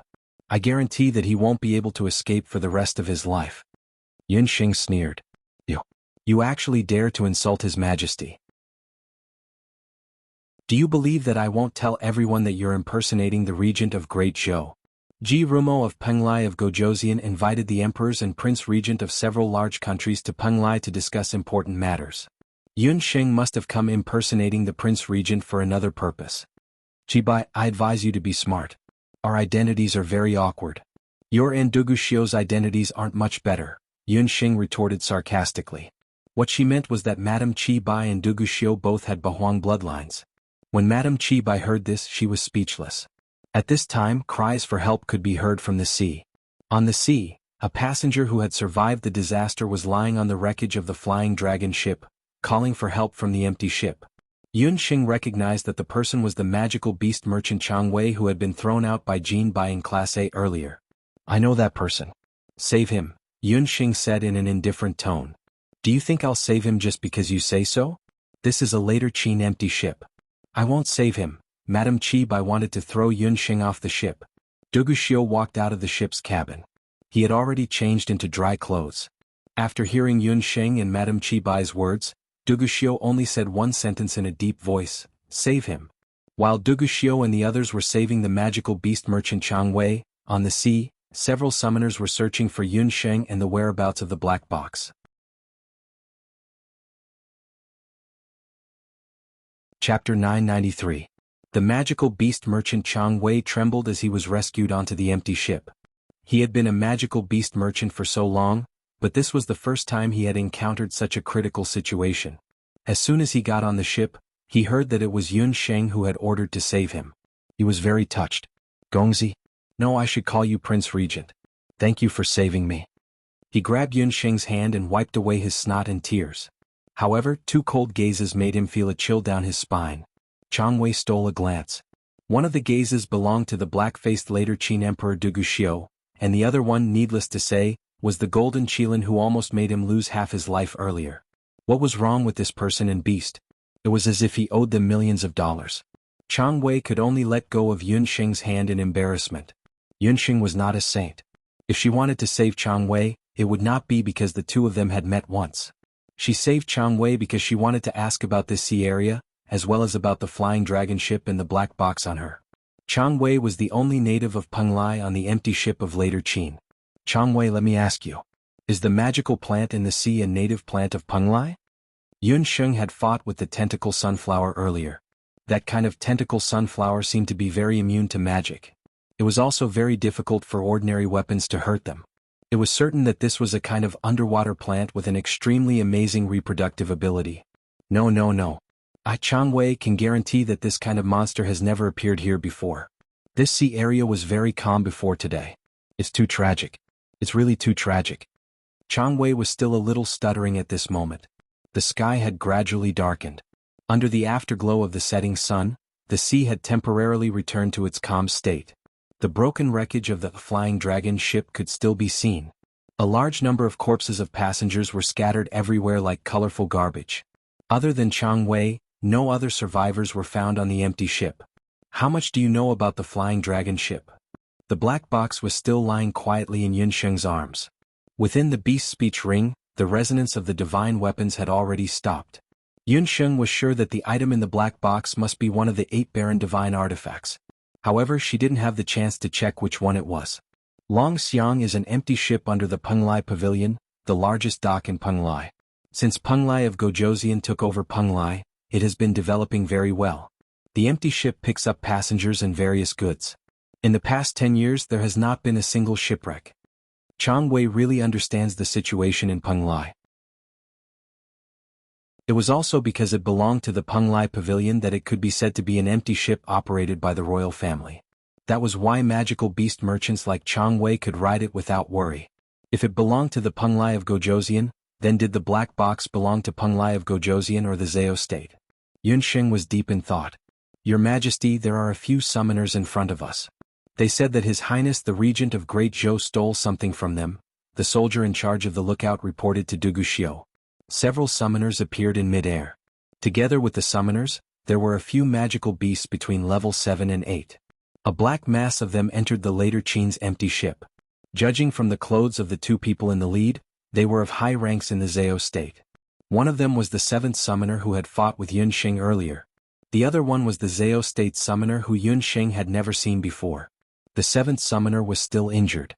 This time, he disguised himself as the captain of the flying dragon ship and was responsible for escorting the black box with a group of summoners from the Zhao state.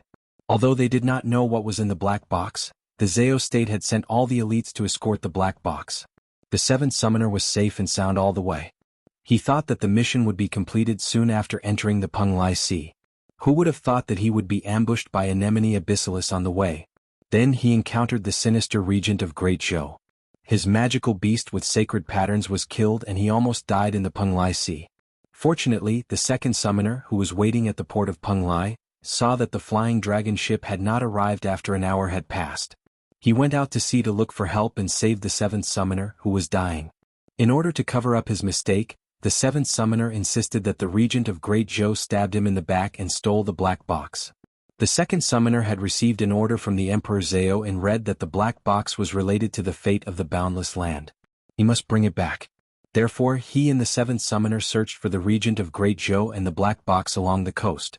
Who would have thought that they would discover the whereabouts of the regent of Great Zhou on a later Qin ship? Yi Baiming. Hand over the black box. The 7th summoner was in a sorry state. On the other hand, Yunsheng was not even scratched, let alone injured. He was furious just looking at her. How dare you? The Zhao state is too presumptuous. Who allowed you to behave so atrociously on my ship? Since you are on my ship, you are one of my people. If you want to take her away, you have to ask me first. Duguxiu's expression turned cold. The people of the Zhao state were indeed arrogant. They completely ignored his existence. As Duguxiu shouted, he released his battle chi without holding back. In the past 3 years, Duguxiu's cultivation had improved greatly. His martial emperor aura was like a black cloud pressing down on the 7th summoner. The 7th summoner was seriously injured. He immediately lost his balance and staggered, almost falling from the sky. Luckily, the 2nd summoner was fast enough to grab the 7th summoner's robe. However, he had already lost all face. Later Qin, when Duguxiu was still the crown prince, he was already famous for his cold-blooded cruelty. After he became the later Qin emperor, although he had restrained himself a little in the past few years, his aura was like that of a tiger and wolf. Before he even made a move, it was already enough to make people tremble in fear. However, what surprised the 2nd summoner was that the regent of Great Zhou, who was rumored to be like fire and water, and the later Qin emperor Duguxiu were actually on the same boat. Furthermore, from Duguxiu's words, it was clear that he was on the same boat as the regent of Great Zhou. Could it be that the rumors outside were all false? Didn't they say that because of a woman, the later Qin emperor and the regent of Great Zhou? The 2nd summoner raised his eyebrows slightly. He remembered that the woman who caused the regent of Great Zhou and the later Qin emperor to go to war with each other was now in the Zhao state's water prison. These 2 people appeared together in Penglai. Could it be that they knew something? The 2nd summoner had some misgivings in his heart. He wondered if he should tell the Emperor Zhao about this earlier. Otherwise, if the news reached Penglai of Gojoseon's ears, it would be bad. In fact, whether it was the woman in the water prison or the black box on the flying dragon, Peng Lai of Gojoseon didn't know about it beforehand. In the past few years, the relationship between Peng Lai of Gojoseon and Emperor Zhao had become increasingly tense. The second summoner didn't know how to explain to Peng Lai of Gojoseon after the flying dragon crashed. The second summoner didn't dare to go head-to-head with Duguxiu. On the later Qin's empty ship, the two men who stood as straight as javelins were young emperors who could change the weather of the boundless continent with just a stomp of their feet. However, the black box was also a very important item. He had to get it back. Chapter 994. In order not to alarm the Peng Lai of Gojoseon, the second summoner didn't bring too many people with him before he set off. The seventh summoner's demonic beast had been killed, so he was half crippled. The second summoner obviously had no chance of winning against two martial emperors. The second summoner was much smarter than the seventh summoner. He knew that he couldn't fight them head-on, so he immediately put on a smile. "Your Majesty Dugu, that's not what I meant. It's just that the Prince Regent took something that Emperor Zhao spent a lot of effort to find. If he loses it, Emperor Zhao won't let it go. Why don't the Prince Regent hand it over, and the seventh summoner and I will pretend that nothing happened?" The second summoner tried to persuade the seventh summoner. "How can that be? That guy killed my sacred beast." The seventh summoner wanted the second summoner to stand up for him, but he didn't expect the second summoner to just say that nothing happened. "Shut up. Don't you think that this matter isn't big enough?" The second summoner said in an exasperated tone. "Emperor Zhao's things?"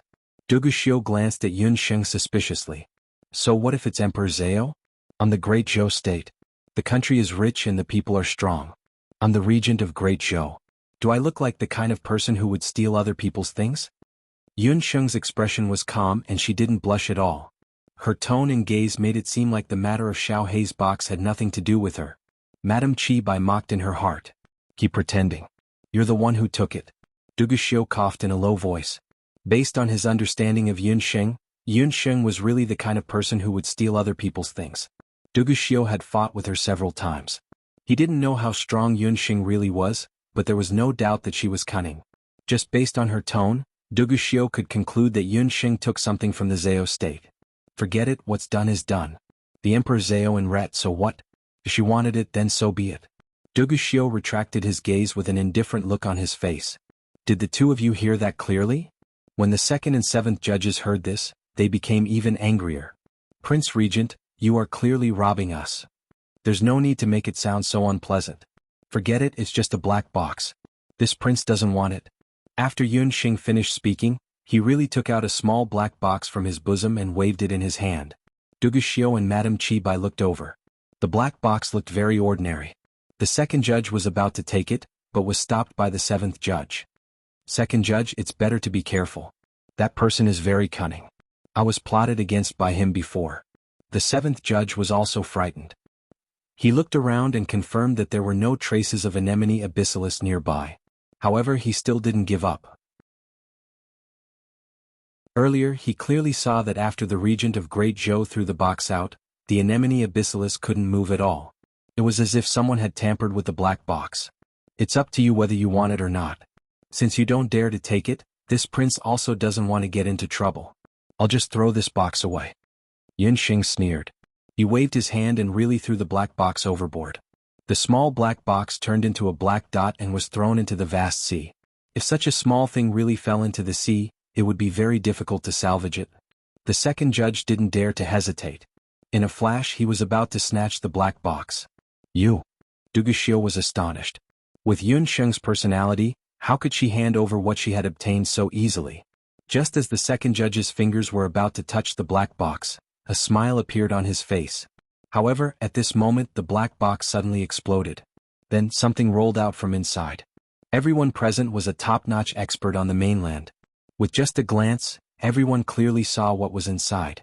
The item that the Zhao state and the regent of Great Zhou were fighting over was a bronze key. Yun Sheng, the golden qilin, and Duguxiu all recognized the key at the same time. The Netherworld Ghost Key. The three of them had caught a glimpse of one of the 8 Wastelands divine artifacts in the ruins of Taiyuan 500 years ago.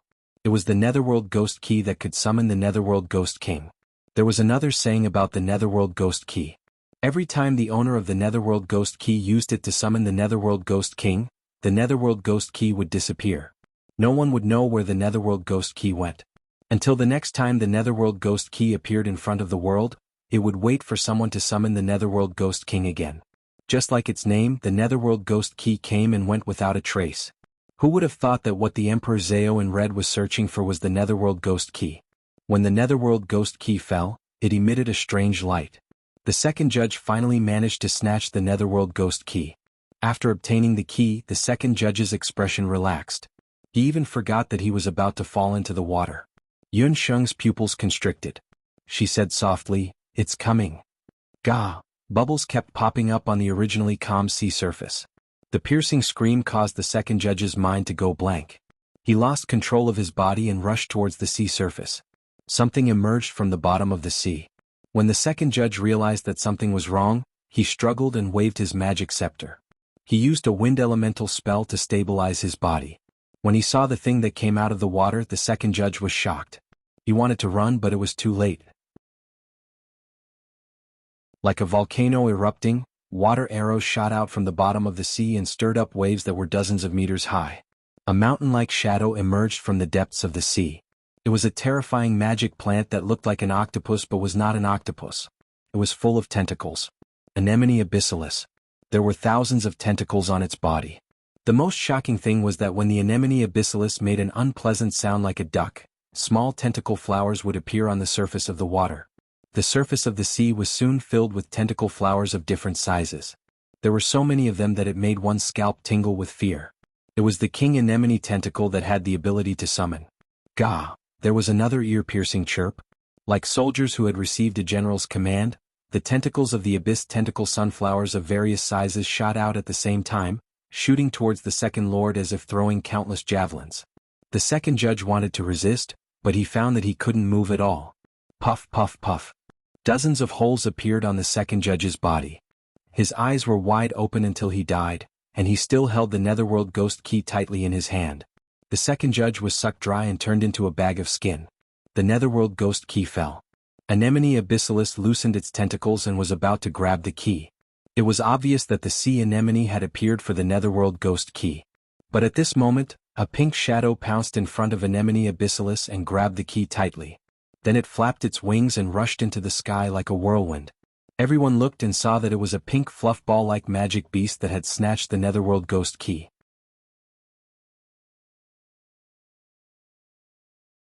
Chapter 995. The explosion of the black box, King Anemone abyssalis that rushed out of the water, and the sudden appearance of baby sheep. Everything was too much for him to handle. Why did that venomous-tongued beast suddenly appear here? Only then did Duguxiu remember that baby sheep, who had always been inseparable from Yun Sheng, had disappeared for a long time. After connecting the dots, Duguxiu suddenly understood. No wonder Yun Sheng was so calm from the beginning. That woman had actually planned this all along. She had probably even calculated that the second summoner would be killed by Anemone abyssalis. Duguxiu could not help but smile bitterly in his heart. Even he had unknowingly fallen into her trap. Just now he had almost snatched the Netherworld Ghost Key. Duguxiu was absent-minded for a moment. He asked himself in his heart, what kind of person is Yun Sheng? A moment ago she was still willing to disregard her own safety for a magical beast. But in the next moment she was so astute that it made people tremble in fear. Without shedding a drop of blood, she borrowed a knife to kill the second summoner. Even if the Zhao state investigated afterwards, she could still evade all responsibility. This woman or Huiyu, who was the real her? Even if he spent his whole life, he would not be able to figure it out. However, it was also because she was so unpredictable that he was attracted to her. Duguxiu's sudden realization fell into the eyes of the golden Qilin Yi Baiming. The other party only sneered in his heart. Duguxiu, you will never be able to understand this little wild cat. Yi Baiming also did not understand some of Yun Sheng's actions. Yun Sheng was different from any other woman he knew, but Yi Baiming did not mind. He liked this kind of Yun Sheng. If she was willing to do it, he would let her do it. He would help her do it. Who asked her to be the woman he liked? Baby sheep, the key is in my hand. My dear master, please praise and caress me. Baby sheep was very proud of getting the Netherworld Ghost Key. Earlier, when the flying dragon ship was swept into the sea, baby sheep was looking for its master in the sea. It was careless and lost its way again. Coincidentally, when it got lost this time, it accidentally discovered the multi-legged monster lurking at the bottom of the sea. At this time Yunsheng also sensed Popping Sheep. Popping Sheep told Yunsheng about the tentacle monster. Yunsheng had long been puzzled. The magic waterfall that trapped the flying dragon ship was definitely not a magic restriction that could be formed by ordinary tentacle sunflowers. Therefore she suspected that there was an even more powerful tentacle helianthus hidden in the Penglai Sea. That tentacle helianthus might even be a king-level existence. And its target was the black box that the Zao state had worked so hard to transport back to the Zao state. Yunsheng believed that although the seventh summoner had been tricked by her once, he would never give up. He would definitely bring his accomplices to ambush her again. Under the premise that she could not directly expose her summoner's strength, Yunsheng wanted to defeat the enemy and successfully snatch the Netherworld Ghost Key. King Anemone Abyssalis was a good thing that she could directly use. Baby Sheep also happened to find the location of King Anemone Abyssalis. Yunsheng found that the location of King Anemone was within the active area of later Qin's spaceship. Earlier, because some of the King Anemone tentacles were injured by the Golden Kylin, the King Anemone tentacle temporarily lay dormant at the bottom of the sea to recuperate. Yunsheng used the time when she rescued Changwei to let the later Qin's spaceship approach the location of King Anemone. At this time the people of the Zao state rushed over. Everything that happened next was very smooth. The moment Baby Sheep snatched the Netherworld Ghost Key, King Anemone Abyssalis flew into a rage. Its tentacles, which were amazingly flexible, suddenly rushed toward Baby Sheep like an arrow, trying to snatch back the Netherworld Ghost Key. Hundreds of meters in the air, King Anemone Abyssalis' tentacles stretched out like lightning. But just as the tentacles were about to reach Baby Sheep, King Anemone Tentacle seemed to have suddenly discovered something. Jie. There was another ear-piercing sound. King Anemone tentacles retracted as if they were burned by fire. It seemed that it was very afraid of Baby Sheep and did not dare to snatch the Netherworld Ghost Key again. Hey. Many-legged monster, look carefully. Isn't it from the underworld? Why did it come to the human world? It must be the world deity of the underworld. That dead fish-eyed man neglected his duty. Baby Sheep widened its black eyes and stared at Abyss King Anemone. It was still afraid that it could not see clearly. Without any fear, it flew to King Anemone's side and looked left and right. The more it looked at Baby Sheep, the more it realized that something was wrong. This King Anemone was not from the boundless land. The reaction of the Sea Anemone King, which was equivalent to a king-level magical beast, was also very subtle. Its tentacles shrunk tightly, and it even let out a frightened sound.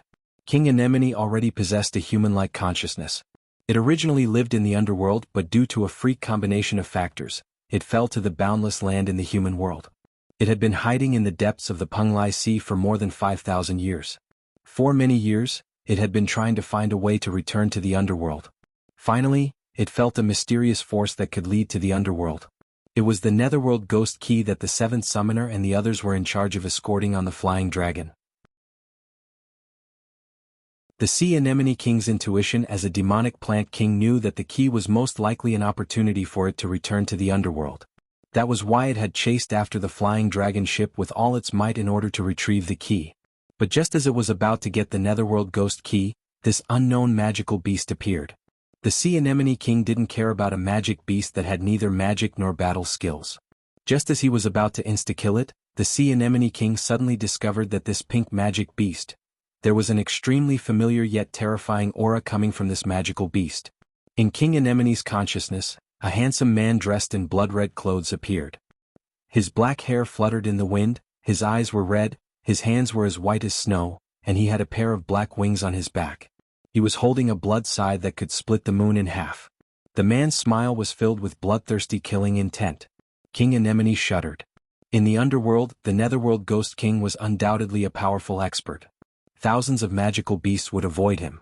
But other than the Netherworld Ghost King, there was another person who was not inferior to the Netherworld Ghost King in terms of strength. That was the underworld deity. This pink magical beast's aura was actually similar to the underworld deities.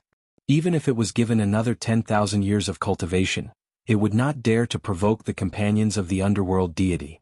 Seeing that King Anemone did not dare to attack Bobo, Yunsheng felt that it was strange. But in the current situation she did not have the time to care so much. Food should be eaten one bite at a time. Killing people should be done one by one. With the Netherworld Ghost Key in hand, it was time to deal with those people from the Zao state. Yun Sheng's lips curled up. Her dark red lips were like cherry blossoms, suddenly revealing a heart-palpitating smile. This article was updated 4 times a day. Basically, it would be finished before 9 p.m. If there were any more updates, it would be notified separately. It was nearing the end of the year, so students and workers should not stay up late to wait for it. Recently, I've been thinking about whether to couple Bobo and the sheep.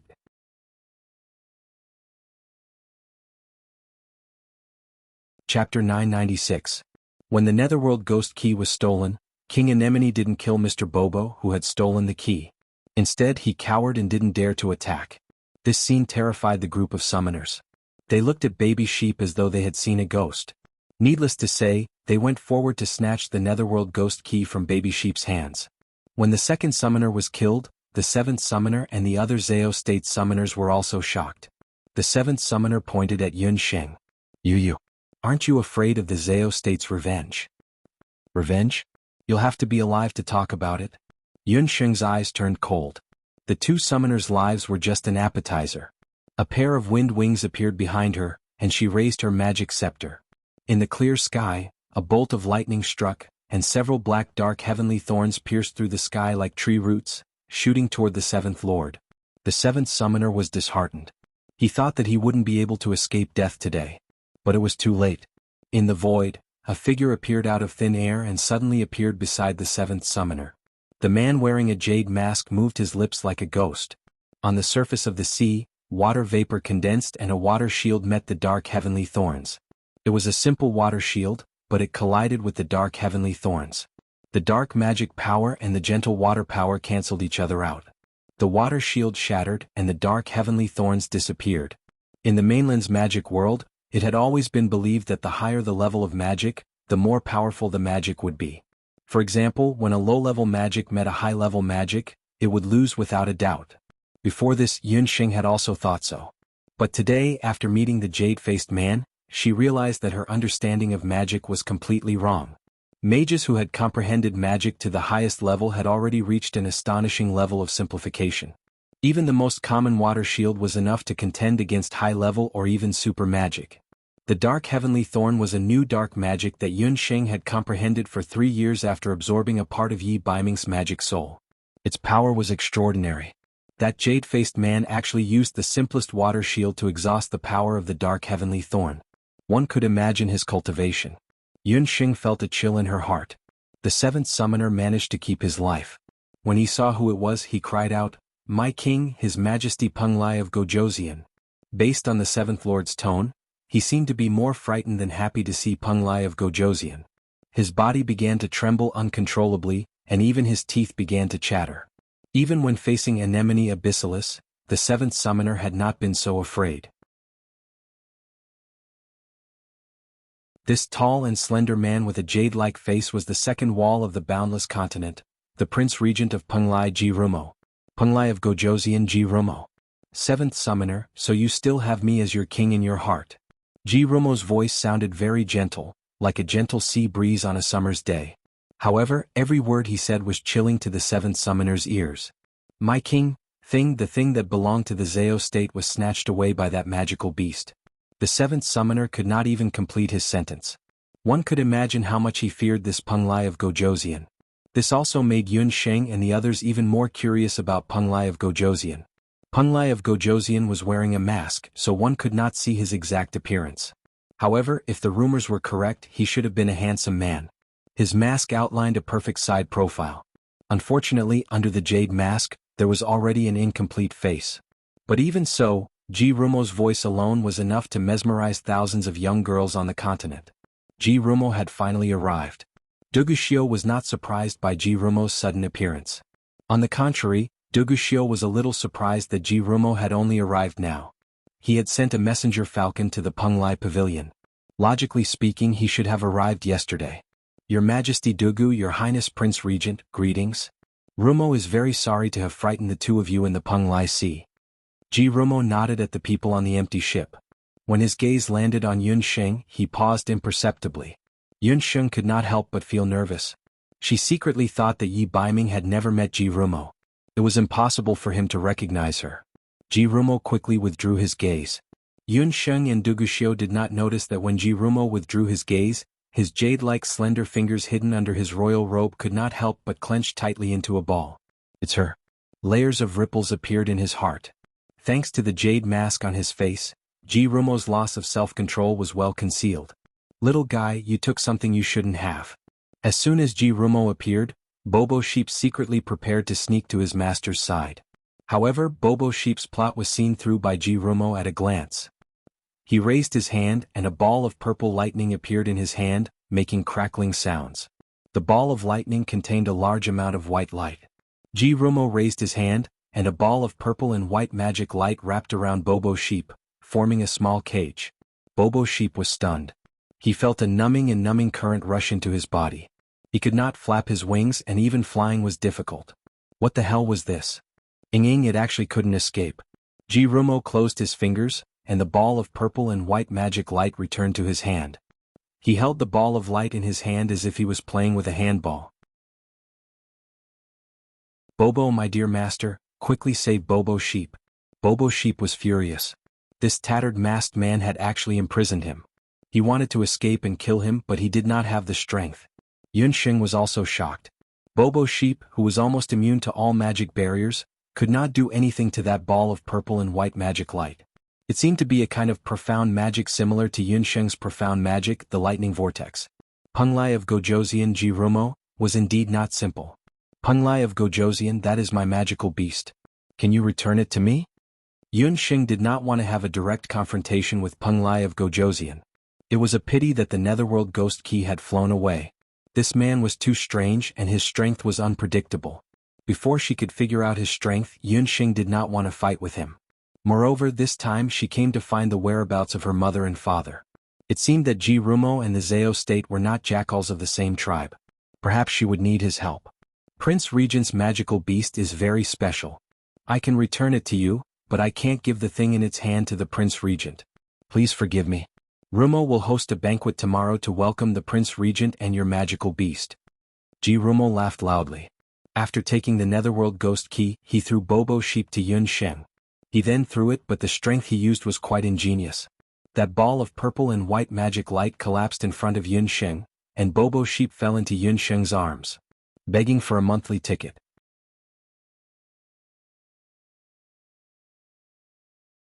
Chapter 997. Bobo Tuyen Masked Man. Bobo Yang looked like he was about to cry. Now you know that there is always someone better than you out there. Yun Sheng scratched Bobo Yang's soft fur.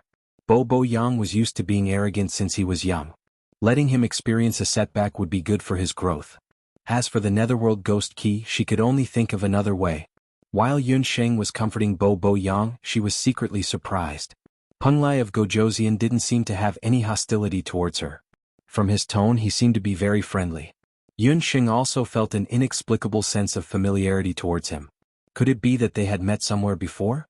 But Yun Sheng had never been to Penglai, let alone have any dealings with the royal family of Penglai. So where did this sense of familiarity come from? When the Seventh Lord saw that the Netherworld Ghost Key was back, he was secretly delighted. He said recklessly, Penglai of Gojoseon, the Emperor Zao asked me to escort this key. You see, Seventh Lord, you and the Second Lord secretly used the Flying Dragon to transport the Netherworld Ghost Key behind my back. Do you know that the evil aura on the Netherworld Ghost Key will attract a large number of dark monsters? More than 1,000 lives on the Flying Dragon. I will settle accounts with you when I get back. Jirumo's voice was cold. When the Seventh Lord heard this, he couldn't help but feel shocked. Penglai of Gojoseon had made it clear that he was going to settle accounts with you. In other words, not only was he going to hold the Seventh Lord responsible, but he was also going to settle accounts with Emperor Zao. Penglai of Gojoseon was Penglai of Gojoseon. Even in front of Emperor Zao, he was not willing to back down. The Seventh Lord's face became even uglier. After saying that, a sharp light flashed in Jiru's amber eyes under her black jade-like face. Your Majesty Rumo, please move your airship. Rumo wants to clean up these uninvited guests in the sea. Jirumo decided the fate of those abyss tentacle monsters as he spoke. Duguxiu wanted to see how Penglai of Gojoseon would deal with the abyss tentacle monster. As soon as the Netherworld Ghost Key left Popping Sheep's hand, the King Anemone tentacle in the sea had already sensed it. King Anemone tentacle wasn't that polite to the masked man in the sky. The tentacles were like countless lightning bolts, and the king anemone tentacles pierced towards Peng Lai of Gojosian's chest. As soon as the tentacles arrived, Peng Lai of Gojosian's shadow flashed, and he was already thousands of meters high in the sky. He raised his hand and small speedboats appeared on the surface of the sea. There were hundreds of speedboats, and they surrounded King Anemone Abyssalis in all directions. Wind magicians speed up. Earth magicians attack. Hundreds of magic scepters flashing with yellow and green light were aimed at the tentacle sunflower on the sea. In an instant, countless rays of magic light surged toward the abyssal tentacle sunflower king like a rising tide. King Anemone Tentacle commanded the Anemone Abyssalis to fight with the ships. Its tentacles were like countless whips, wildly waving and attacking Peng Lai of Gojosian. Peng Lai of Gojosian's body movements could no longer be seen with the naked eye. In the sky, countless tentacles turned into black shadows and chased after the unusually agile purple shadow. Suddenly, the purple figure dove down at a low altitude, and purple and white lightning arcs appeared in his hands again. However, this time the arcs of light didn't condense into a magic light ball, but formed two purple dimensional daggers with half-moon edges. The purple dimensional daggers were like fiery wheels, cutting through the air with irresistible force. King Anemone's tentacles were cut into several pieces as soon as they touched the dimensional daggers. As if it knew the power of the purple daggers, King Anemone Abyssalis became timid and swam to the bottom of the sea. The purple shadow dived rapidly again, and in an instant rushed to the bottom of the sea, and a huge concave surface about 10 meters wide appeared on the surface of the sea. The purple dimensional daggers slashed through, and a purple moon seemed to rise on the sea. Puff! The power of the dimensional daggers was amazing. They formed a stunning bright arc and cut through King Anemone's head. The purple shadow kicked King Anemone's head, which had been cut in half, out of the sea. The broken tentacles rolled down like rain, and the fishy plant juice washed over the entire sea. Peng Lai of Gojosian withdrew the purple dimensional daggers in his hand, and a cold look flashed across his eyes. Behind him, the sun rose slowly from the east, and the purple shadow floated on the sea, making people feel a chill in their hearts. King Anemone was killed, and the other abyssal anemones became insignificant. Peng Lai's magic speedboats quickly cleared the rest of the abyssal anemones, and the sea surface gradually returned to its blue color under the effect of the wind magic. After everything was cleaned up, the speedboats withdrew in an orderly manner. Peng Lai of Gojosian had no weak soldiers under his command. In the sky, on Later Qin's empty airship, everyone was dead silent. Later Qin's emperor, Duguxiu, did not look very good. All along he had thought that Yi Baiming of Zhou State was his opponent, but today he saw that Peng Lai of Gojosian and Ji Rumo were not easy to deal with. King Anemone, who even Duguxiu found difficult to deal with, was quickly eliminated under the command of Peng Lai of Gojosian in half an hour. If that was the case, why didn't he appear earlier? He had sacrificed the lives of more than 1,000 people on the Flying Dragon. The impact that Peng Lai of Gojosian brought to Yun Sheng and the Golden Qilin Yi Baiming was no less than that of Duguxiu. Peng Lai of Gojosian was able to become one of the Wuji 5 Jade Annulus. He was older than Duguxiu, Yi Baiming, and the others. Of course, his strength would not be too weak. However, no one expected him to be so strong that he could perfectly kill a king-level dark magical beast in 15 minutes. It was not only Peng Lai of Gojosian's unpredictable magic that made people apprehensive. There was also something else that made people apprehensive. Since Peng Lai of Gojosian was born in Peng Lai, it was very likely that he had summoned beasts. If he was also a summoner, perhaps even Yun Sheng would not be his opponent. Just now, the purple weapon that Peng Lai of Gojosian used was very special. Yun Sheng actually did not know what kind of weapon it was.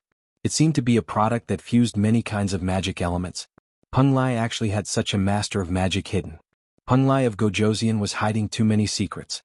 Yun Sheng had no choice but to treat him with caution.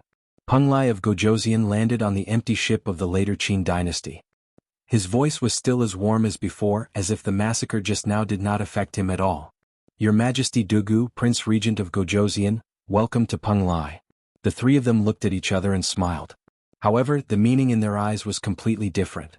Peng Lai of Gojosian's gaze seemed to sweep past Yun Sheng. There was a strange fluctuation in his eyes. Duguxiu was on his guard. He was even more cautious about this trip to Peng Lai. Yun Sheng, on the other hand, felt that the future was unpredictable. She did not know if her search for her parents in Peng Lai would go smoothly. The empty ship moved forward slowly. In addition to the golden Qilin Yi Baiming who was also on the empty ship, this ship actually gathered the top experts of the younger generation of the mainland.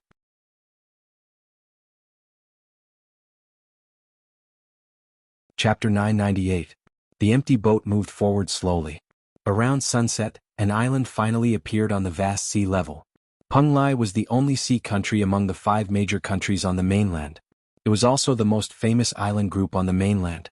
After Yunsheng traveled to the mainland for more than 10 years, she had been to the Zhou state, later Qin, Tangyuan, and later Qin. She had never been to Penglai. Firstly, it was because Penglai was the territory of the Zhou state. Yunsheng's identity was special. Before she knew the whereabouts of her mother, she tried to avoid dealing with the Zhou state. Secondly, Penglai was located in the open sea. Even if it was an empty boat, it would take many days to sail. This was the first time that Yunsheng set foot in Penglai. Before coming to Penglai among the 4 major countries, Yunsheng thought that immortal residence was the most beautiful. The elves were originally a race of compromise. The various construction techniques of elves and mixed-blood elves were also unparalleled in the world. However, when she saw the Penglai Islands scattered like a string of pearls on the blue sea, Yunsheng changed her opinion. The sea breeze carried a moist salty taste. Penglai Island sparkled under the sunlight. There were clouds and mist around it. All kinds of flying magical beasts of different shapes and breeds soared high in the sky. Penglai was like a beautiful woman with a veil draped over her shoulders, slowly revealing her true appearance in front of everyone. Penglai Island is in front of us. Penglai has a history of more than 1,000 years. The main island is divided into 2, namely Fire Island and Iceland. The Penglai Pavilion is located in Iceland, and the Zhou state is located in Fire Island. In addition to the 2 main islands, there are more than 60 small islands. Penglai is simple and the scenery is very good.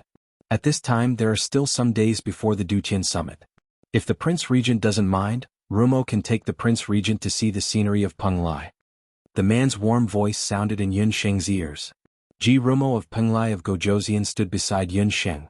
Under the jade face, the pair of amber eyes were like a jar of wine, mellow and rich, which made Yunsheng dazed. When she remembered that this man had killed a magical plant like Anemone abyssalis by himself, Yunsheng stopped looking down on him. Something was wrong. This man seemed to have some unusual feelings for Yunsheng. At the side, the golden Qilin Yi Baiming's golden eyes flickered. It cast a sidelong glance at the baby sheep lying comfortably on Yunsheng's shoulder. As soon as the latter met the golden Qilin's gaze, the 2 beasts communicated with each other through their eyes. A king-level magical beast soul stone to deal with that masked boy. Bo deal. Bo, I don't want the masked man. Bo immediately became energetic. Anyway, it was stingy and hated Penglai of Gojoseon. Bo rolled proudly on Yunsheng's shoulder. Penglai of Gojoseon's face stiffened. Yunsheng smiled faintly and said with a bit of politeness, Penglai of Gojoseon is very busy every day. How would this king dare to disturb you? Just now, this king has promised your country's magical beast merchant, Chang Wei, that he will be the host. As for accommodation, this king will temporarily stay in the Great Zhou Embassy in Penglai. Among the 5 major countries on the mainland, except for the Immortal Abode, which did not receive envoys from other countries, the other 4 countries all had embassies in other countries as long as they were not at war. Later Qin's Duguxiu and the others also lived in later Qin's embassy. Yunsheng rejected Penglai of Gojoseon. The latter's eyes darkened and he pretended to hide the disappointment in his eyes. Lord Penglai of Gojoseon, Prince Regent saved this humble one's life. This humble one will definitely entertain him well. Chang Wei nodded and bowed at the side. Chang Wei spent a lot of effort to persuade the regent of Great Zhou. This way he could understand the Prince Regent's 2 magical beasts at a close distance. Penglai of Gojoseon nodded and said no more. The boat gradually descended. When they were about to disembark, Yunsheng suddenly said, Penglai of Gojoseon, have we met before? Penglai of Gojoseon paused. Just as he was about to answer, he saw a magical beast galloping towards them. On top of that magical beast sat a summoner. Your Majesty Penglai of Gojoseon, Emperor Zhao of Gojoseon invites you. The Emperor Zhao in red was looking for Penglai of Gojoseon at this time. His goal was obviously the Netherworld Ghost Key. However, he did not know if Penglai of Gojoseon would hand over the key so easily. Penglai of Gojoseon snorted coldly. The 7th Lord beside him could not help but shrink his neck. Needless to say, it was also the 7th Lord's secret. Penglai of Gojoseon hurriedly bowed and bade farewell. After he left, Wuxia came forward. He wanted to say something, but he realized that Yunxing had already been pulled away by the enthusiastic Chang Wei. The two main islands of Penglai Island belonged to the Penglai Pavilion and the Zhao State respectively. Ordinary people on the islands could not enter without a token. The empty boat that Yunxing and Wuxia took earlier landed at one of the more than 60 islands of Penglai Island. There were many water, land, and air routes between the more than 60 islands. They could communicate with each other. Chang Wei was the royal magical beast merchant of Penglai country. He had a lot of property. His mansion on Penglai Island was located on the third largest island of Penglai Island. This island was also the first island with the most embassies, restaurants, and shops of other countries. Chang Wei first sent Yunxing to the embassy of Zhou State. That night, he also hosted a banquet to entertain Yunxing and the others. At night, Yunxing returned to the Great Zhou Embassy. After entering the room, the light of the illuminating magic array dimmed. A man in black waited outside the room for a moment. He did not leave until he heard a steady breathing sound from the room. As soon as the man in black left, Yunxing turned over and sat up. Sure enough, as she expected, the people in the Great Zhou Embassy of Penglai Island had been bribed by the people of Penglai Island. But she did not know who these people listened to. Was it the seemingly friendly Penglai of Gojoseon or the Emperor Zhao in red, who had never shown up? However, one thing was for sure. Yunxing had used a scheme to kill the second main summoner and caused the seventh main summoner to lose his sacred rune beast. Just based on these few points, the people of the Summoned Palace would definitely not let this matter rest. If the people of Zhao State wanted to come, then let them come. Yunxing sneered a few times. She teleported and left the embassy. Because the appearance of the gold coin was too conspicuous at night, Yunxing simply left it in the embassy. She flew all the way to the estuary with baby sheep. In the night, the Penglai Sea, which was rippling in the daytime, looked like a dark curtain. Penglai Island was different from other big countries. At night, there were no patrolling guards.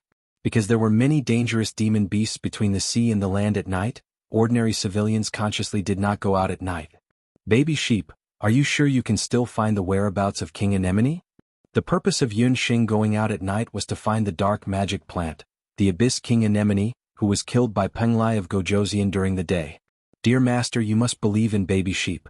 I am sure that the monster with many legs is not dead yet, baby sheep said calmly.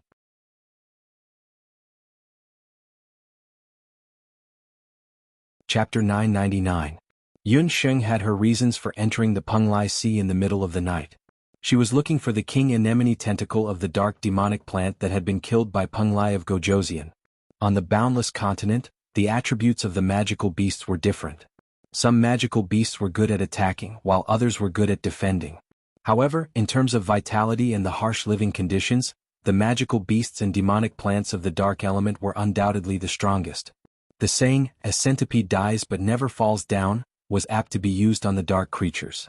Ordinary magical beasts would definitely die after receiving a fatal blow from Penglai of Gojoseon. However, the Abyss King Anemone was different.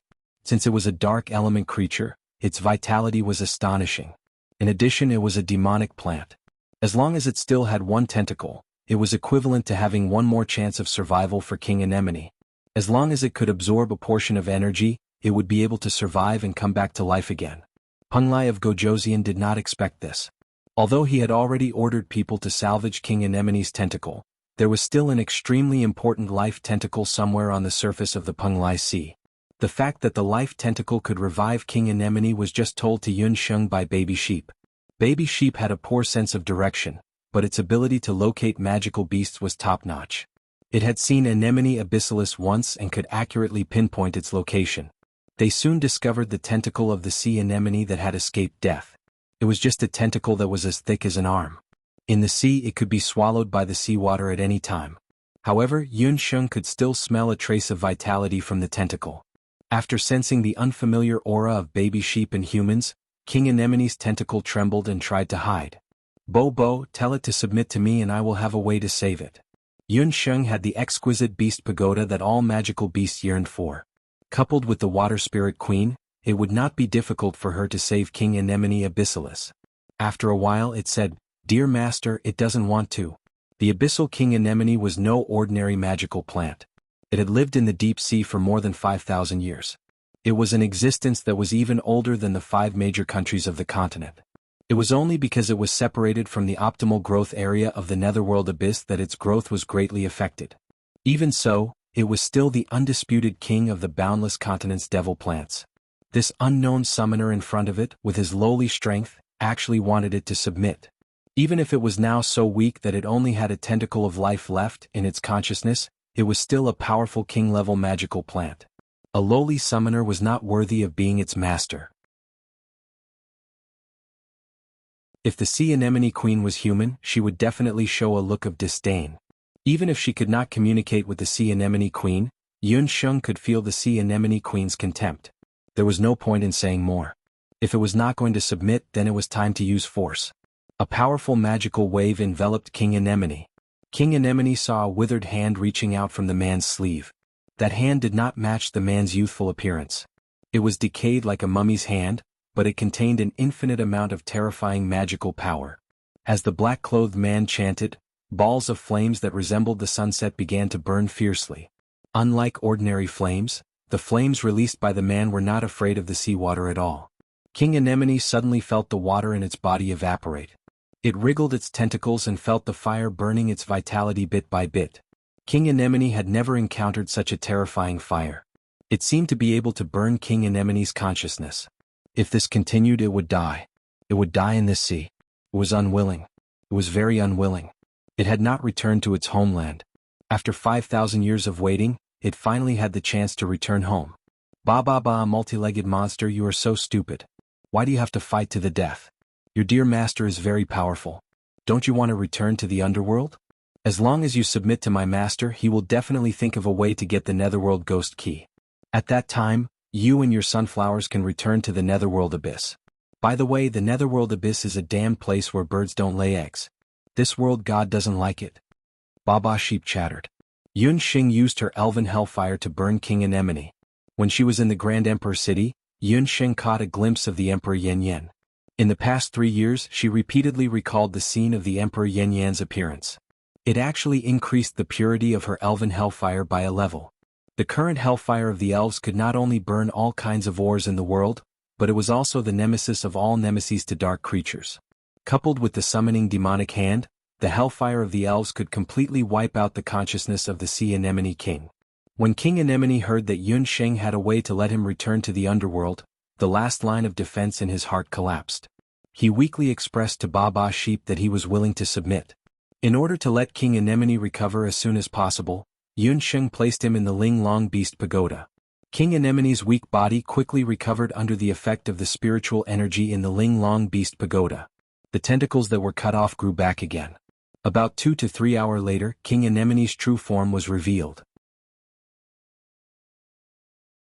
The sea anemone king, which looked like an octopus and was covered in ugly tentacles, was actually a bright-colored beautiful sea anemone that was only half the height of a person. Yun Sheng was speechless at the disparity between the two of them.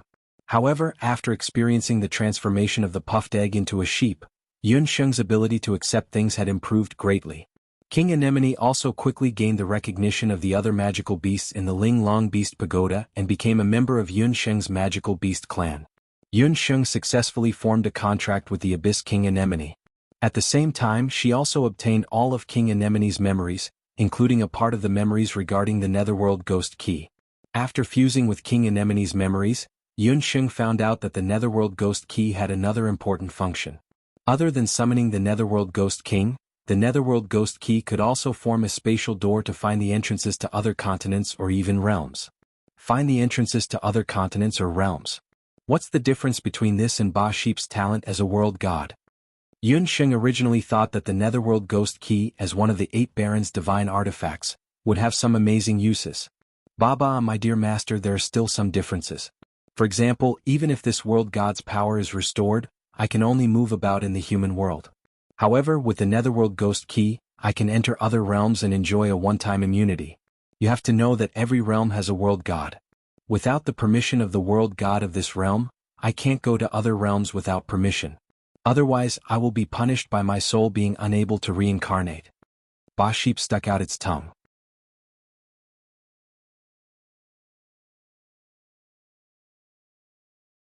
Chapter 1000. There were laws in the world, and naturally there were laws as well. There was a rule in the three realms. Since there was the existence of world gods, there would be so-called laws and corresponding punishments. The human realm, the underworld, and the deity realm all had their own world gods. Other than maintaining the stability of their own realm, the world gods also had to guard against intruders from other realms. However, even with such strict rules, there were still some loopholes, and that was that there would be some supreme experts in every realm. With the birth of these supreme experts, Path of the Gods, Netherworld Ghost Key, and other heaven-defying existences that broke the rules of the world gods were born. For example, Path of the Gods. Its birth meant the birth of a new god. As for the Netherworld Ghost Key, due to some unknown reason, the three world gods and the Netherworld Ghost King reached an agreement. Every person who had the Ghost Key could have one chance to travel to another realm without being punished. And compared to world gods who could only bring one person back, when the Netherworld Ghost Key was used, as long as the corresponding magic array was drawn, one could bring many people or even an army to travel between continents or realms. When Yun Xing heard this, her heart skipped a beat. A name that she had forgotten for a long time suddenly entered her mind. That was the saintess of the celestial fox people, Hu Sheng. 3 years ago Hu Sheng left without saying goodbye. After that, Yun Sheng was depressed for a while because of Yi Baiming and missed the best opportunity to find Hu Sheng. After Yun Xing recovered, she had been looking for Hu Sheng's whereabouts, but there was no news about Hu Sheng. Because of this, Yun Sheng had always had a knot in her heart.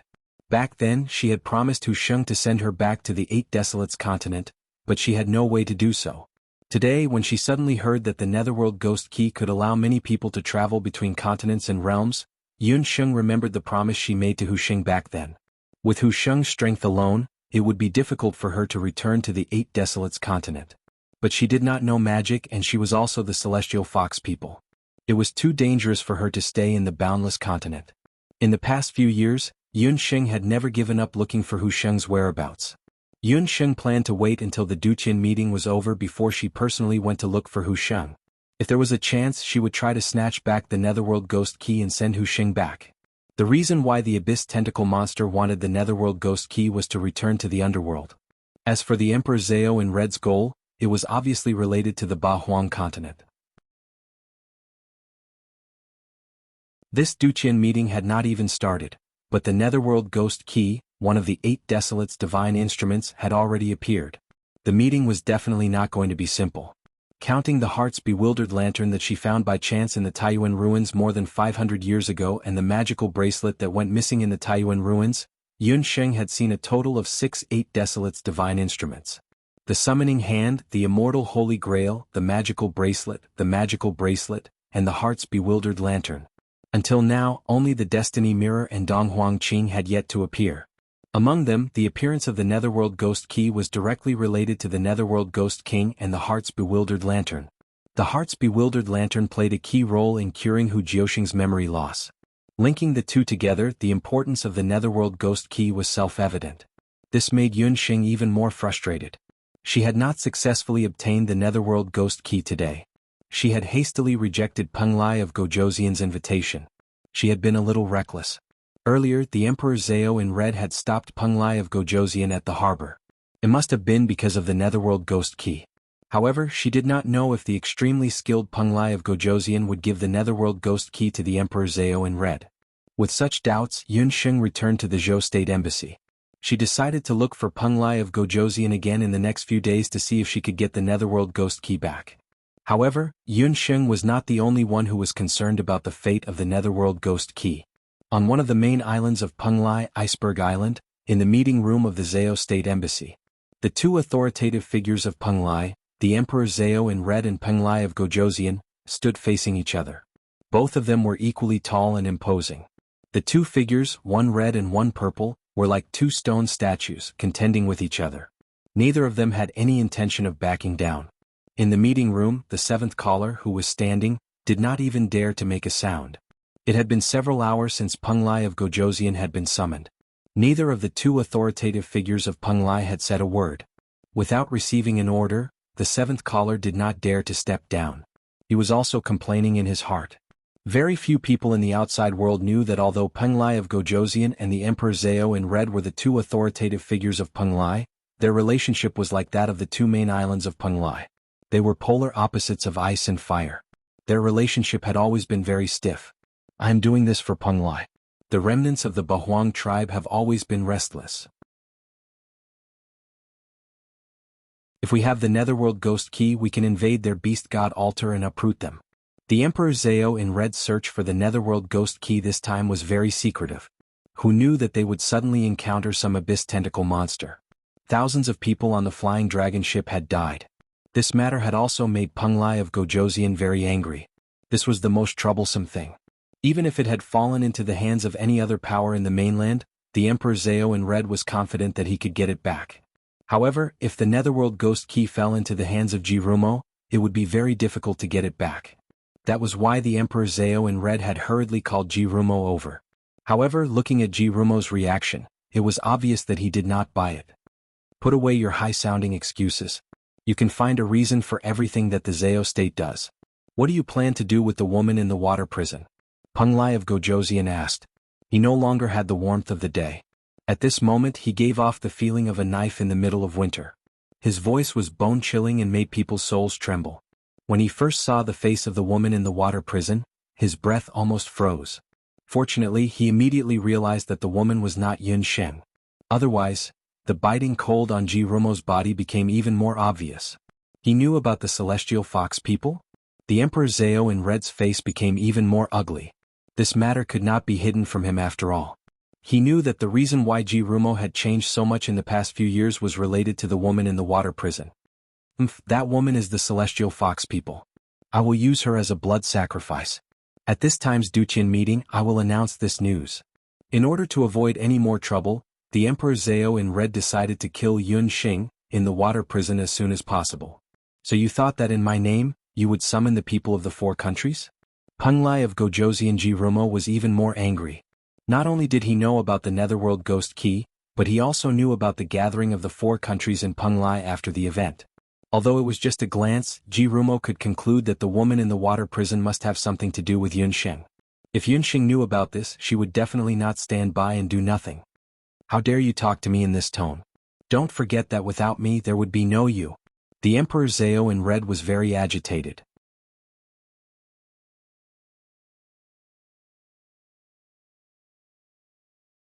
Chapter 1001.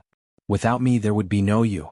Every time Peng Lai of Gojoseon and the Emperor Zhao in Red got into a conflict, the Emperor Zhao in Red would say this, and Peng Lai of Gojoseon would always compromise.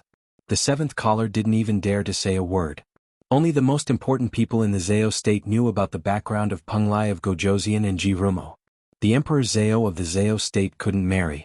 The Emperor Zhao in Red was no exception. Jirumo was adopted by the Emperor Zhao in Red. 20 years ago the Emperor Zhao in Red, who had just become the Emperor Zhao in Red, came back from a trip. It was early in the morning that the Emperor Zhao in Red heard the sound of a child crying as he passed by the Peng Lai Sea. At that time the Emperor Zhao had just turned 30 years old. His temperament wasn't as unpredictable as it was in recent years. Out of curiosity he stopped and saw a naked baby boy on the beach. Unlike other babies that had been abandoned, the baby boy didn't have any swaddling clothes or anything that could prove his identity. Looking at his appearance, it was obvious that he had just been born. For some reason his parents had abandoned him on the beach. However, his body was very clean. Even his umbilical cord was very clean. The lower half of the baby boy's body was submerged in the sea. Because he had choked on some seawater, he was on the verge of death. His face was purple. After the baby boy was picked up, he used his small fists to grab onto the Emperor Zhao in Red's sleeves. He wouldn't let go no matter what. The Emperor Zhao in Red, who had always been cold, suddenly had the idea to bring the baby boy back to the Zhao state. After the Emperor Zhao in Red rescued the baby, he didn't pay too much attention to it. After all, the Zhao state recruited a large number of orphans and abandoned babies every year. He just casually handed the baby boy over to the Zhao state's caretaker. Soon the Emperor Zhao forgot about the baby. It wasn't until 5 years later that the Emperor Zhao in Red met him again. The Zhao state was famous for its summoners. In order to attract new blood, every 5 years the Emperor Zhao in Red would test and select a batch of outstanding summoners from the orphans and abandoned babies. According to the Zhao state's rules, the Emperor Zhao in Red would personally reward the talented summoners who were promoted and specially trained. He would also select a few of them and accept them as his direct disciples. Among the selected Zhao state's new talents, the Emperor Zhao in Red immediately saw a 5 or 6-year-old boy. The reason why the boy attracted the Emperor Zhao in Red's attention was because he was young. The second reason was that the boy was very beautiful. The third reason was that the boy was alone. The Emperor Zhao in Red was an elegant and handsome man. However, the boy who was selected stunned him. His skin was white and tender like tofu, as if it had never been exposed to sunlight. He had long and dense eyelashes and a pair of amber eyes. Even when facing the most powerful person in the Zhao state, the Emperor Zhao in Red, the boy's expression was calm and he didn't show any fear. However, other than his age and appearance, what made the Emperor Zhao in Red surprised was that the boy didn't have any summoned beasts beside him. The other new talents beside the boy all had summoned beasts lying beside them. They were all summoners. Since he wasn't a summoner, why was he able to stand among these new talents? Moreover, from the looks of the other new talents who were older than the boy, they seemed to be in awe of him. "What's your name?" The Emperor Zhao in Red was a little curious. "Rumo," the boy opened his mouth. His gentle voice revealed a calmness that didn't match his age. He wasn't like the others who were timid. He calmly faced the Emperor Zhao in Red. "You're not a summoner?" The Emperor Zhao in Red's question was directed at the 10th main summoner who selected these new talents. What he meant was, since he wasn't a summoner, why was he selected? Since when did the new talents of the Zhao state start to judge people by their appearance? In Penglai in the Zhao state, summoners had always been respected since ancient times. If he couldn't even summon a summoned beast, then he was a piece of trash. In the Zhao state he could only be sent to the outer islands to do things. The Emperor Zhao in Red, did you forget that this child was the abandoned baby you picked up back then? Although he can't summon a summoned beast, he is very talented. He can learn all magic with just one look. That's why I made an exception and selected him. The 10th main summoner was afraid that the Emperor Zhao in Red would misunderstand, so he quickly explained. Rumo was picked up by the Emperor Zhao in Red, but he didn't receive any special treatment. He grew up with other orphans and babies. Babies in the Zhao state were different from babies in other places. They weren't breastfed but were fed by magical beasts. Babies who were breastfed by magical beasts were born with the scent of magical beasts. It was easier for them to get close to magical beasts, and it was easier for them to become summoners in the future. After being fed for a few years, Rumo's appearance slowly grew. He also lost the ugly bruises he had when he was first picked up. Because of his outstanding appearance and cold personality, Rumo was bullied by other children in the Zhao state before he was 3 years old. Once, a few older boys led him to the magic beast forest behind the Zhao state that specialized in taming magical beasts. In the magic beast forest, there were some freshly caught magical beasts that were still wild. The boys originally wanted to scare Rumo, but they didn't expect that they would attract a group of level 4 tiger lion beasts. Among the boys, the oldest was only 10 years old, and he had just learned intermediate magic. After being surrounded by the tiger lion beasts, there was almost no chance of survival. However, when the summoners from the Zhao state heard the commotion and rushed over, they found that except for one boy who was dead and one who was seriously injured, the rest of the boys were safe and sound. The one who saved their lives was the youngest, Rumo. When he found the boys, Rumo was still holding the magic scepter in his hand. He was familiar with many types of magic, and he could even use an intermediate magic. As for that intermediate magic, it was something that Rumo had learned from the oldest boy and used on the spot. It was also after that Rumo's talent was discovered, and he was selected to participate in the Zhao state's rookie selection. He could learn any kind of magic in one go? If that was true, then this 5-year-old boy named Rumo could be said to be the continent's #1 genius. It didn't matter whether he knew how to summon or not. If you can learn any kind of magic in one go, then I'll test you. The Emperor Zhao in Red didn't believe him. He flipped his hand and a purple and white magic thunder ball appeared on his palm. That was the Emperor Zhao in Red's unique magic, Thunder God's Break. The boy didn't move. You can't? Well, that's not a normal magic. The Emperor Zhao in Red wasn't surprised. Thunder God's Break was an esoteric magic that combined two types of magic elements. The purple and white magic light on the boy's hand was like a shooting star in the night sky, and it instantly attracted the Emperor Zhao in Red's attention.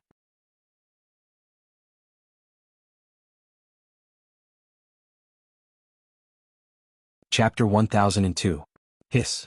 The red-robed summoner king sucked in a sharp breath. The Emperor Zhao in Red, who wouldn't change his expression even if Mount Tai collapsed in front of him, suddenly changed his expression. He looked at Rumo with an unfathomable gaze. Earlier, when the 10th summoner praised Rumo's talent, The Emperor Zhao in red didn't believe it. Even if a 5-year-old child's talent was really amazing, it was impossible for a 5-year-old child to understand the fusion of two magical elements at once. However, he had no choice but to submit to Ruo. Although the purple and white magical light did not condense into the thunder god's break, this child's future was limitless to be able to form such a large-scale magical light with just a glance. The Emperor Zhao in red's next move shocked everyone present in the Zhao state. He picked up the boy and laughed heartily. From now on you will follow I's surname. You will be called Jirumo. Although the Emperor Zhao in red had other adopted sons and daughters before he gave the surname Jirumo, Jirumo was the only one who was given the surname Jirumo.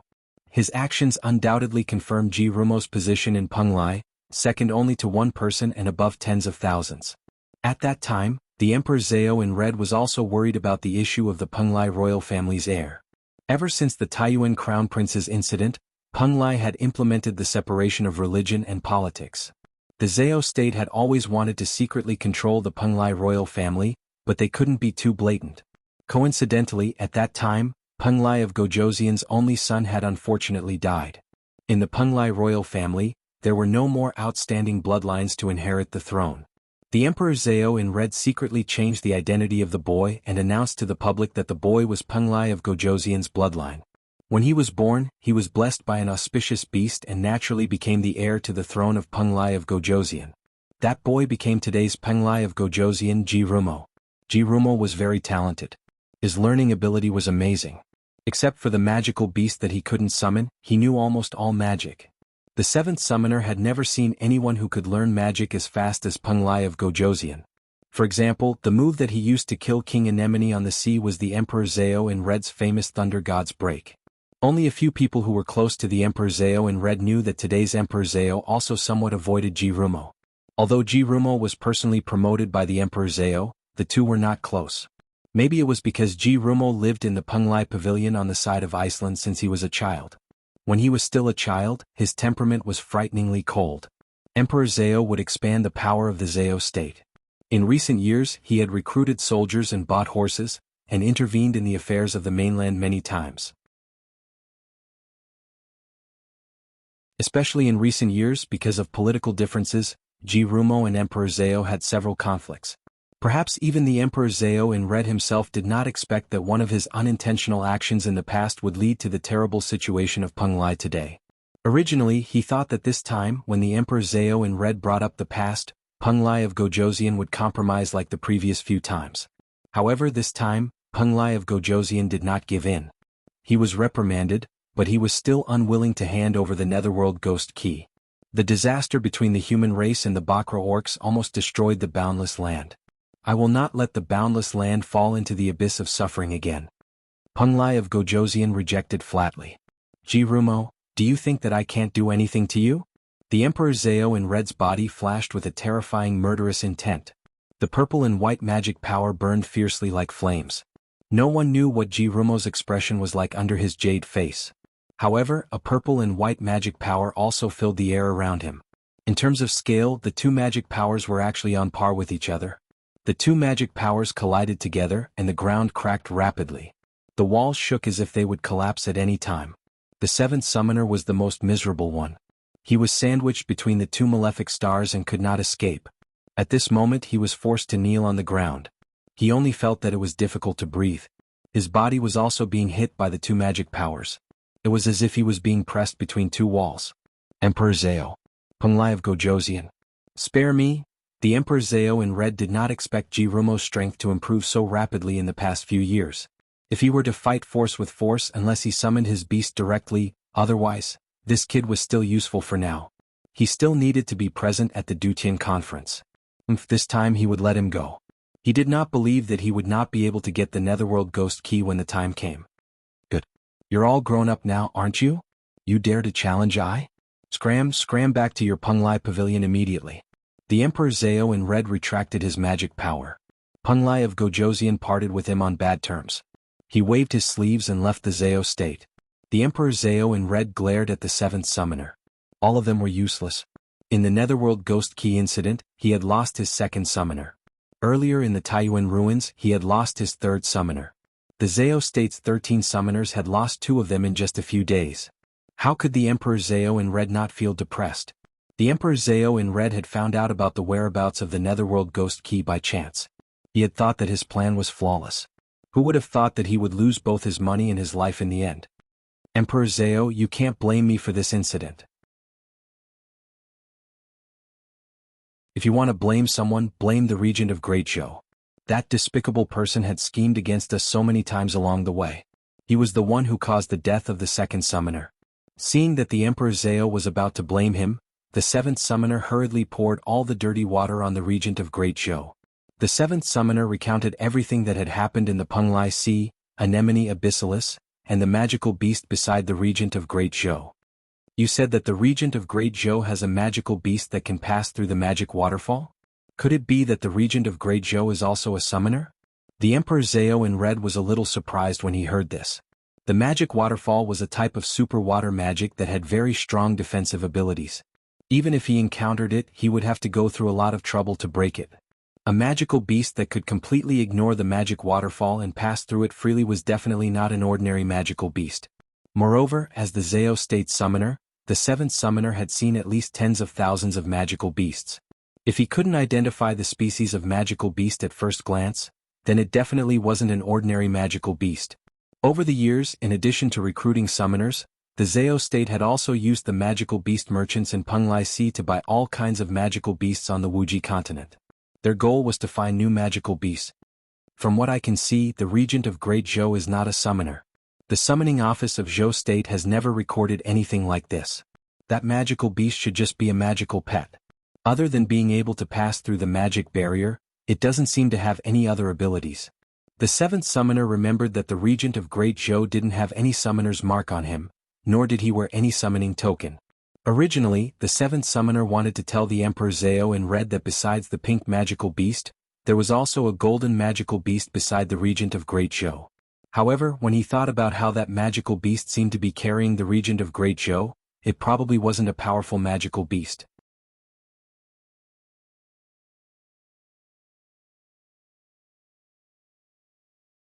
Chapter 1003.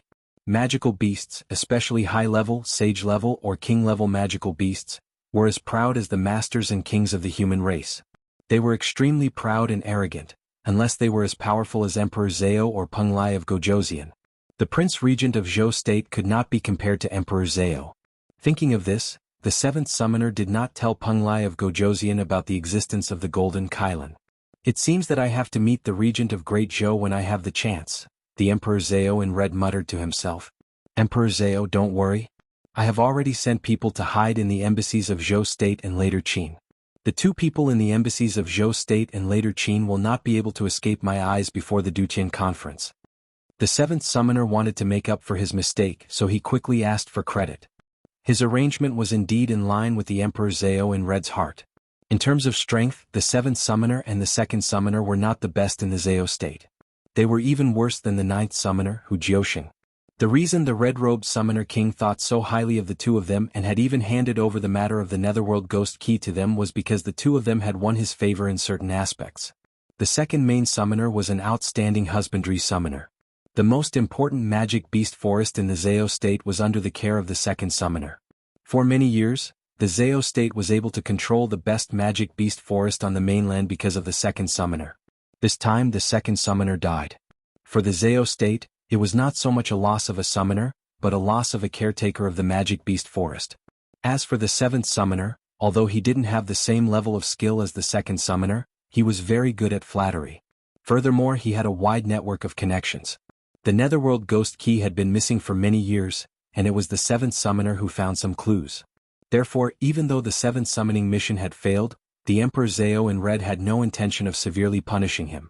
Although he hadn't obtained the Netherworld Ghost Key, it was in Jirumo's hands.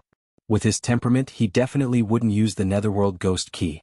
The evil aura on the Nether Ghost Key would indeed attract many dark magical beasts. Only a magician as powerful as Jirumo would be able to suppress the Nether Ghost Key. With that in mind, the Emperor Zhao in Red decided not to pursue the matter of the Ghost Key. Emperor Zhao, there's one more thing. The second summoner is dead and the third summoner is in trouble. Do you think we should promote some summoners? Especially the magic beast forest, there hasn't been anyone in charge for a long time. Perhaps I can. Seeing that the Emperor Zhao in red wasn't pursuing the matter of the Netherworld Ghost Key, the seventh summoner took the opportunity to plead for leniency. The Red Coat Summoner suddenly remembered that the Zhao state had also lost some people because of the Netherworld Ghost Key. These days he had ordered the Summoning Institute to recruit new summoners as soon as possible. Especially since the second summoner was in charge of the rearing of the Magic Beast Forest, he had to find someone to replace him as soon as possible. Keep your thoughts to yourself. Are you sure you can manage the Magic Beast Forest? The Emperor Zhao in red obviously knew what the seventh summoner was thinking. There were many wild magic beasts and wild herbs in the Magic Beast Forest. Whoever managed to manage the forest would have a lot of money to gain. Over the years, the second summoner had relied on the money in the Magic Beast Forest to secretly sell the herbs and young magic beasts to the Magic Beast merchants. He had made a lot of money. The seventh summoner had been drooling over the Magic Beast Forest for a long time. However, because of the second summoner, he had not been able to get his hands on it. Emperor Zhao, please don't worry. I have many summoners under me. I will definitely be able to manage the Magic Beast Forest well. The seventh summoner patted his chest and promised. The death of the second summoner was a great opportunity. He wanted to get his hands on this fat piece of meat before the other summoners could. Then I will leave the Magic Beast Forest to you for a month. If everything goes well in the Magic Beast Forest during this month, I will consider letting you take over the position of the second summoner. The Emperor Zhao in red was a little tired from the confrontation with Jirumo. He needed to meditate and rest for a while. Tomorrow I will not let Emperor Zhao down. The seventh summoner heaved a sigh of relief when he saw that the Magic Beast Forest was under his control. He left happily. When he left, there were still two summoners waiting outside the Zhao state's main hall. It was not until the seventh summoner left that Yun Songhai, who had been pretending to be a summoner of the Zhao state, raised his head. The regent of Great Zhou Yi Baiming also came to Zhou state? 3 years ago Yun Sheng and Yi Baiming got married. As a father he could not attend their wedding. That night Yun Songhai wanted to meet Yun Sheng. However, because of the Hu Sheng incident he finally passed by Yun Sheng. In the past 3 years, Yun Songhai only knew that Yun Sheng had not walked around the mainland. If Yi Baiming also came to Penglai he had to find a chance to meet him. Firstly, he could ask about his daughter's recent situation. Secondly, he might be able to ask him for help in rescuing the woman in the water prison. Yun Songhai made up his mind. He decided to inquire about the specific residence of the regent of Great Zhou in the next few days. However, when Yun Songhai was preparing to find the prince regent, Yun Sheng tried every possible means to sneak into the Zhao state. Because of this, the father and daughter had missed the best opportunity to meet each other. After contracting the tentacle sunflower from the Penglai Sea, Yun Sheng returned to the Great Zhou embassy. In the next 2 days, Chang Wei warmly entertained Yun Sheng and took her to visit several main islands of Penglai. However, Yun Sheng's mind was not on sightseeing. The reason why Yun Sheng came to Penglai was to find the whereabouts of her father and mother. Along the way, she also asked Chang Wei about the general situation of the Zhao state. She wanted to find a chance to sneak into the Zhao state. However, to Yun Sheng's surprise, Chang Wei told Yun Sheng that even he had only been to the Zhao state a few times. Although the Zhao state was in Penglai, not everyone could enter. The two largest islands of Penglai were the Ice Island and the Fire Island that Yun Sheng saw on the spaceship of the later Qin dynasty. In the east was the Fire Island. The Fire Island, as its name suggested, was originally a volcano. However, many years ago, it was sealed by the first Emperor Zhao and became an extinct volcano. Although the volcano was sealed, the accumulated geothermal energy made the temperature of the Fire Island dozens of degrees higher than the average place. This also made the Fire Island very suitable for all kinds of demon beasts to hatch and grow. The first Emperor Zhao chose the Fire Island as the location of the Zhao state. It gradually developed and became the headquarters of the current Zhao state. However, the Fire Island could only be entered by people who had the Zhao state summoner's token. The other main island of Penglai was the Ice Island in the west. The Ice Island was covered with ice all year round. The Penglai Pavilion, the residence of the Penglai of Gojoseon, was built on the Ice Island. Similarly, the Ice Island could not be entered at will. Only people who had the Penglai Pavilion's token could enter. Ordinary civilians could only live on the 60 or so islands outside of the two main islands.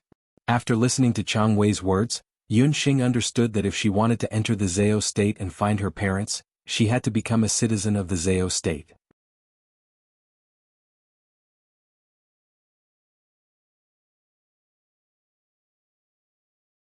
Chapter 1004. What? Does the Prince Regent want to enter the Fire Island? Chang Wei was a businessman and was very good at reading people's expressions. He saw that Yun Sheng was so concerned about the Fire Island, so it must be related to the Zhao state. I have an old friend in the Zhao state. I wanted to inquire about his whereabouts. Yun Sheng forced a smile. So you want to inquire about the whereabouts of an old friend? That's easy. Don't forget that I, Chang Wei, am a merchant of magical beasts. I know many people from the Penglai Monastery. If the Prince Regent wants to inquire about someone, just go to the Penglai Monastery and tell them my name. Chang Wei wanted to accompany Yun Sheng personally, but Yun Sheng politely declined. After getting the news from Chang Wei, Yun Sheng returned to the Great Zhou Embassy first. When Yun Sheng returned to the Great Zhou Embassy, she used a little trick to find the spy sent by the Zhao state. Yun Sheng's golden eyes flashed and the spy became muddle-headed, not knowing where he was. The seventh summoner? Haha, remember, in the next few days tell the seventh summoner that I will be staying in the embassy. The spy nodded. After dealing with the spy, Yun Sheng began to plan how to sneak into the Zhao state. Before she set off, Yun Sheng had already used the disguise magic to change her appearance. On the streets of the third largest island in Penglai, there was a thin girl with a yellow face. Beside the girl was a Xiaohei dog. The girl and the beast were Yun Sheng and Xiaohei in disguise. Before Yun Sheng went out, she was still hesitating. The reason was that Yun Sheng didn't know which magical beast to bring out. To enter the door of the Penglai Summoning Institute, one had to be at least a summoner. When Yun Sheng was in Dezhou, she had participated in the local Summoning Institute's assessment. However, at that time she was only the most ordinary beast summoner.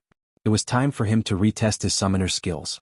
However, to test her summoner level, she had to choose a suitable magical beast. Yun Sheng originally wanted to bring Jean Coin. However, after wandering around Penglai for a few days, Yun Sheng gave up on this idea. The reason was that Jean Coin was too eye-catching. Jean Coin was the most handsome among the magical beasts. Its golden scales were enough to blind the eyes of the street. It had a vigorous posture and there was not a trace of fat on its body. No wonder Chang Wei, who had seen countless beasts, wanted to use it to breed. At that time, Yun Sheng thought that Chang Wei was making a fuss over nothing.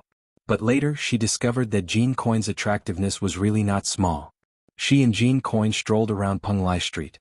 There were already many summoners who asked Yun Sheng about Jean Coin's rank. There were also some female beasts who chased after Jean Coin. These days it seemed that a handsome magical beast was also very popular. Jean Coin was annoyed for a while because of this. In order to appease Jean Coin, Yun Sheng could only let it stay in the Linglong Beast Tower for the time being.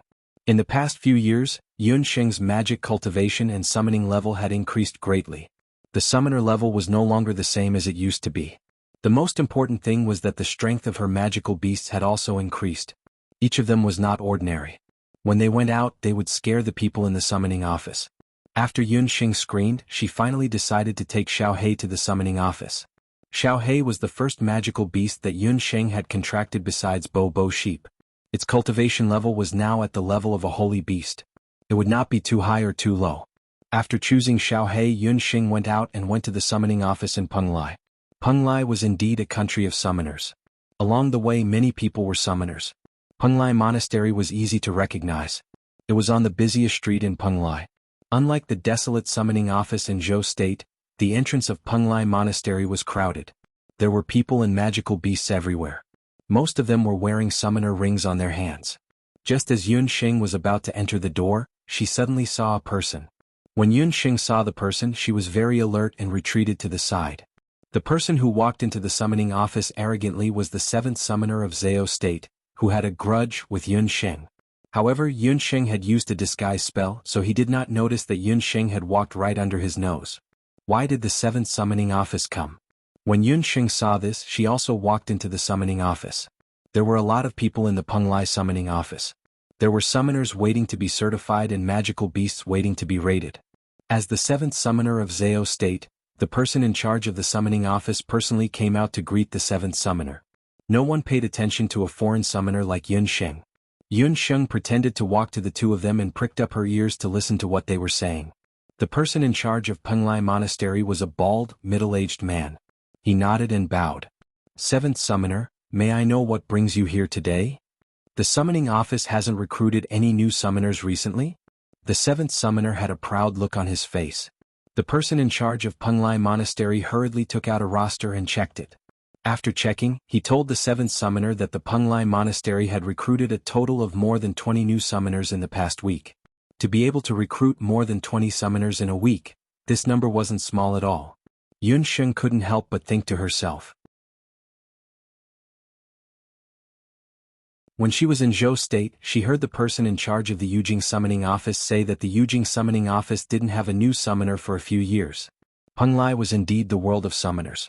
The so-called new summoners of the Penglai Monastery were obtained through two channels. One was through freelance summoners who became employees of the summoning office. Although freelance summoners were free, they were relatively less guaranteed. After joining the summoning office, they could receive a certain amount of salary every month and also have the opportunity to improve the abilities of their summoned beasts. Previously, Yunsheng had met Bing Ling at Wanlong Gambling House. At that time, she had relied on the second summoner through this method. The other channel was through new summoners who had awakened their innate summoning ability.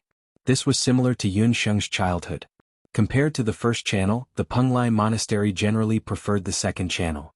This was because new summoners from the second channel were more likely to pledge their loyalty to the Zhou State. Are there any summoners who are good at raising animals? The seventh summoner had been in a good mood these past few days because he had received a good assignment in the Magic Beast Forest. However, at this critical juncture, something had happened that made him very vexed. This matter was related to the development of the entire Magic Beast Forest. If he couldn't settle this matter, he was afraid that he wouldn't be able to report to the Emperor Zhou in Red in a month's time. Right now, he needed a summoner who could raise animals, so the seventh summoner came to the Zhou State. The person in charge of the Penglai Monastery looked carefully and also flipped through the information from a few months ago. However, to the seventh summoner's disappointment, he couldn't find any summoners who could raise animals. Bastard, why isn't there even a summoner who can raise animals? The seventh summoner heard this and loudly reprimanded the person in charge of the summoning office.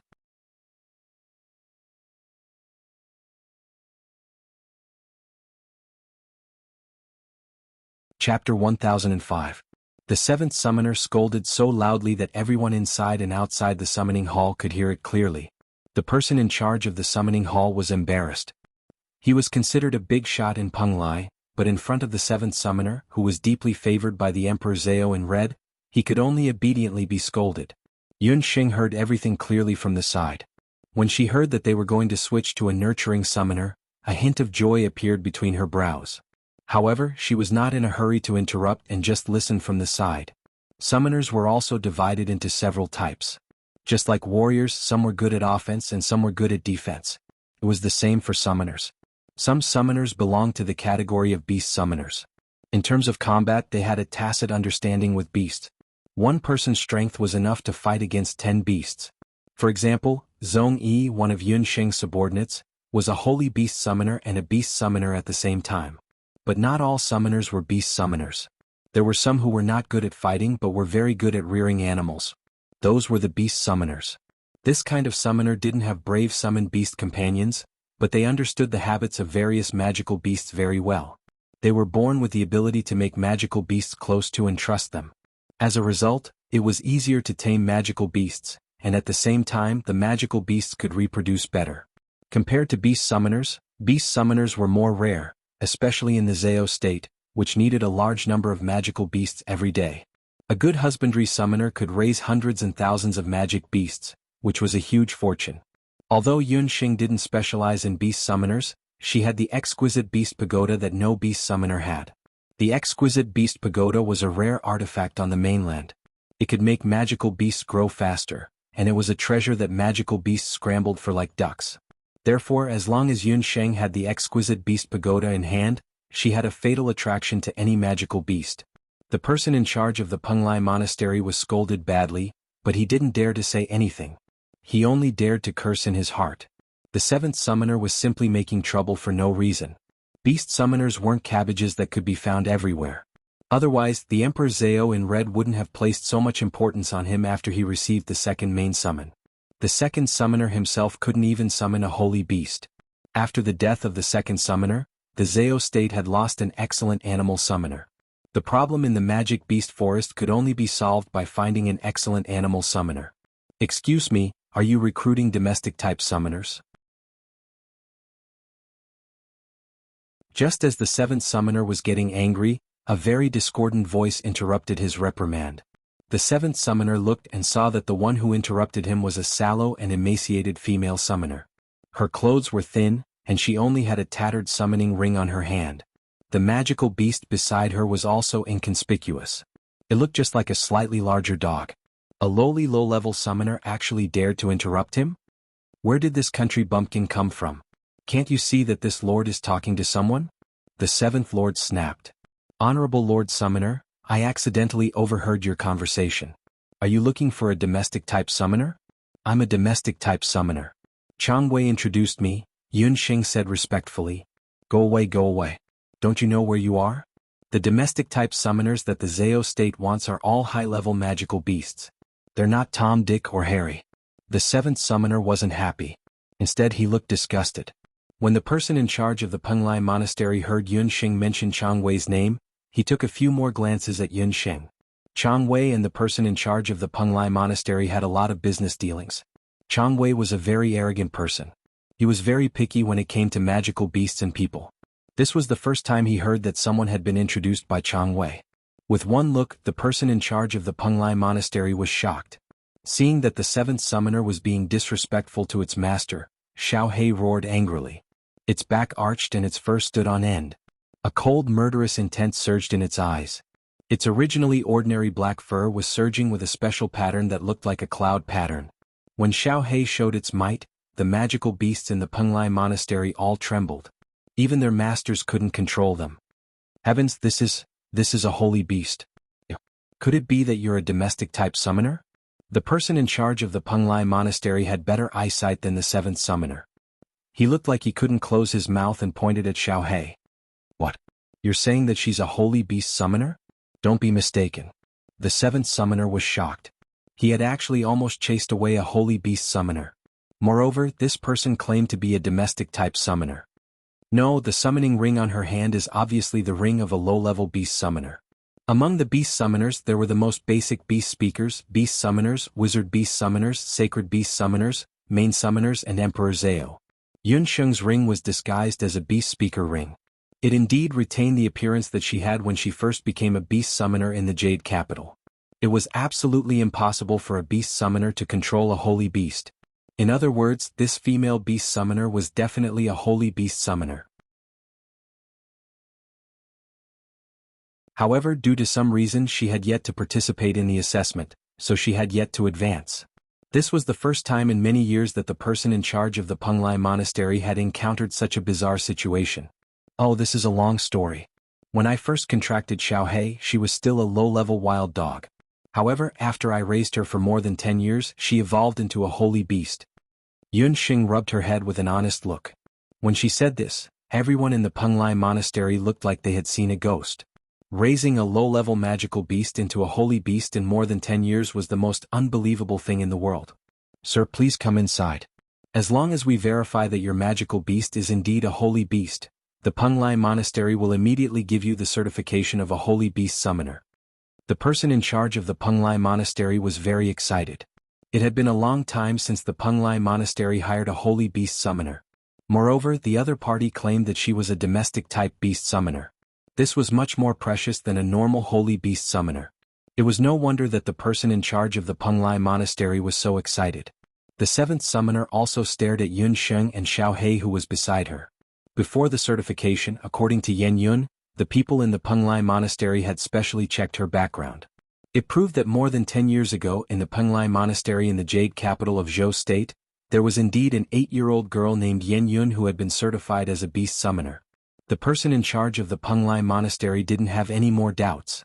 He and the seventh summoner welcomed Yun Sheng into the back hall.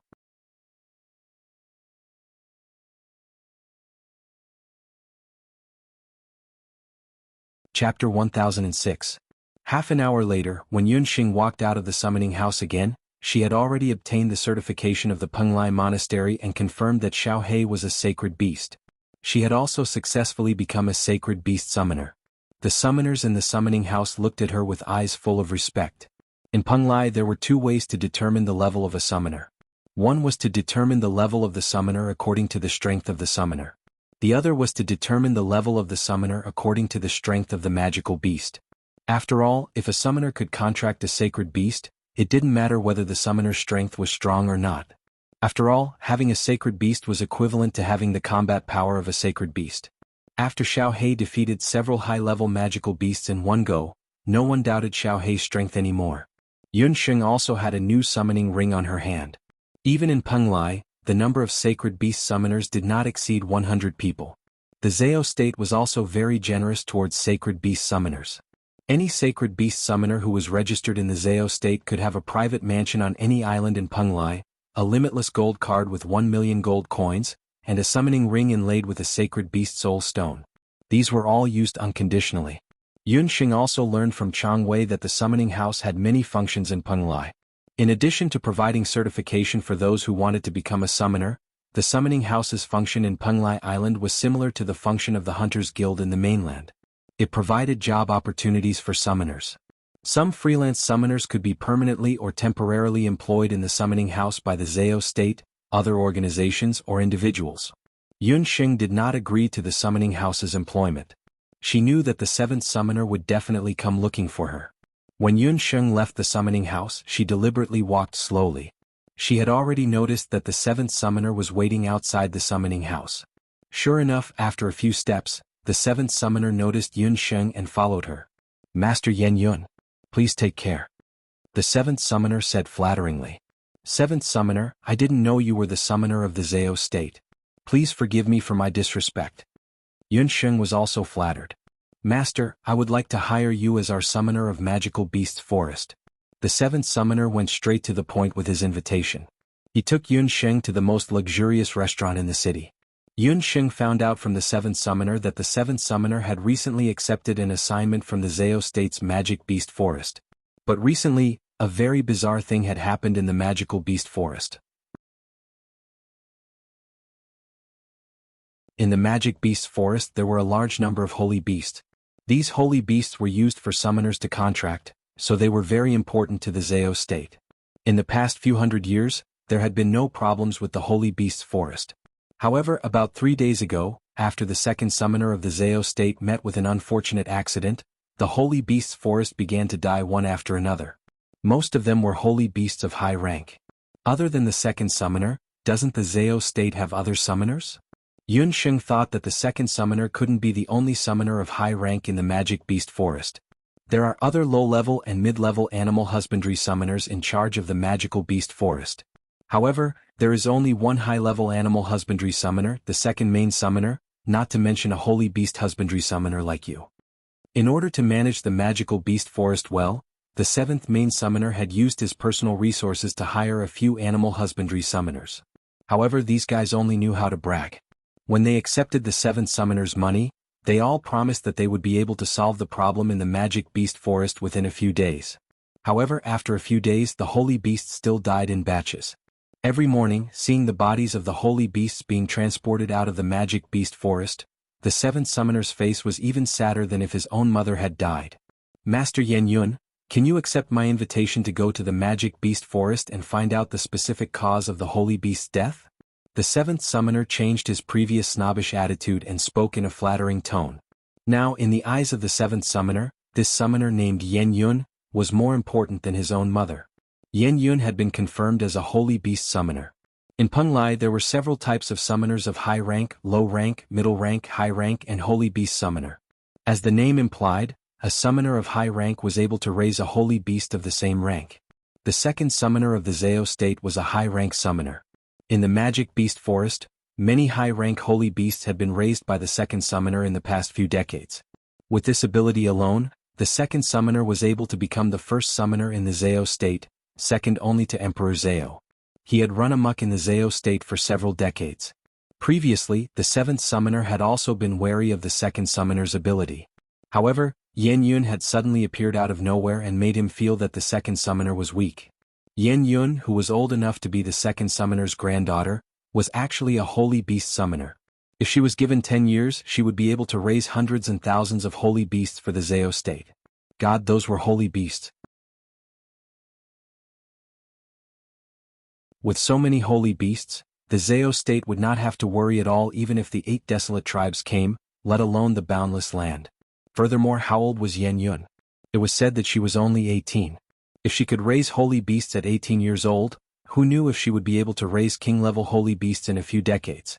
If any of the powers on the mainland knew about Yan Yun's existence, they would definitely fight over her, let alone the Zhao state. If the Emperor Zhao in Red knew about Yan Yun, he would definitely hire her to be the first summoner in order to win her over to his side. When that happened, she would threaten the 7th summoner's position. Therefore, after weighing the pros and cons, the 7th summoner decided to snatch her away. He did not hesitate to hire Yan Yun at the cost of 100,000 purple coins a month. Of course, the 7th summoner did not expect Yan Yun to be able to raise a holy beast for him within a month. All he wanted was for Yan Yun to manage the magic beast forest within this month. The 7th summoner had other plans in mind. He wanted to test out Yan Yun's abilities within this month. If she could really manage the magic beast forest, he would definitely find a way to make her stay. If she did not agree, he would find someone to kill her after everything was done. A venomous glint flashed across the 7th summoner's eyes. Yun Xing noticed the change in his expression and laughed coldly in her heart. Yun Xing and the 7th summoner chatted for a while and decided that the 7th summoner would bring Yun Xing into the magic beast forest on the Fire Island. He would also give Yun Xing a token so that she could enter and leave the Fire Island freely for this month.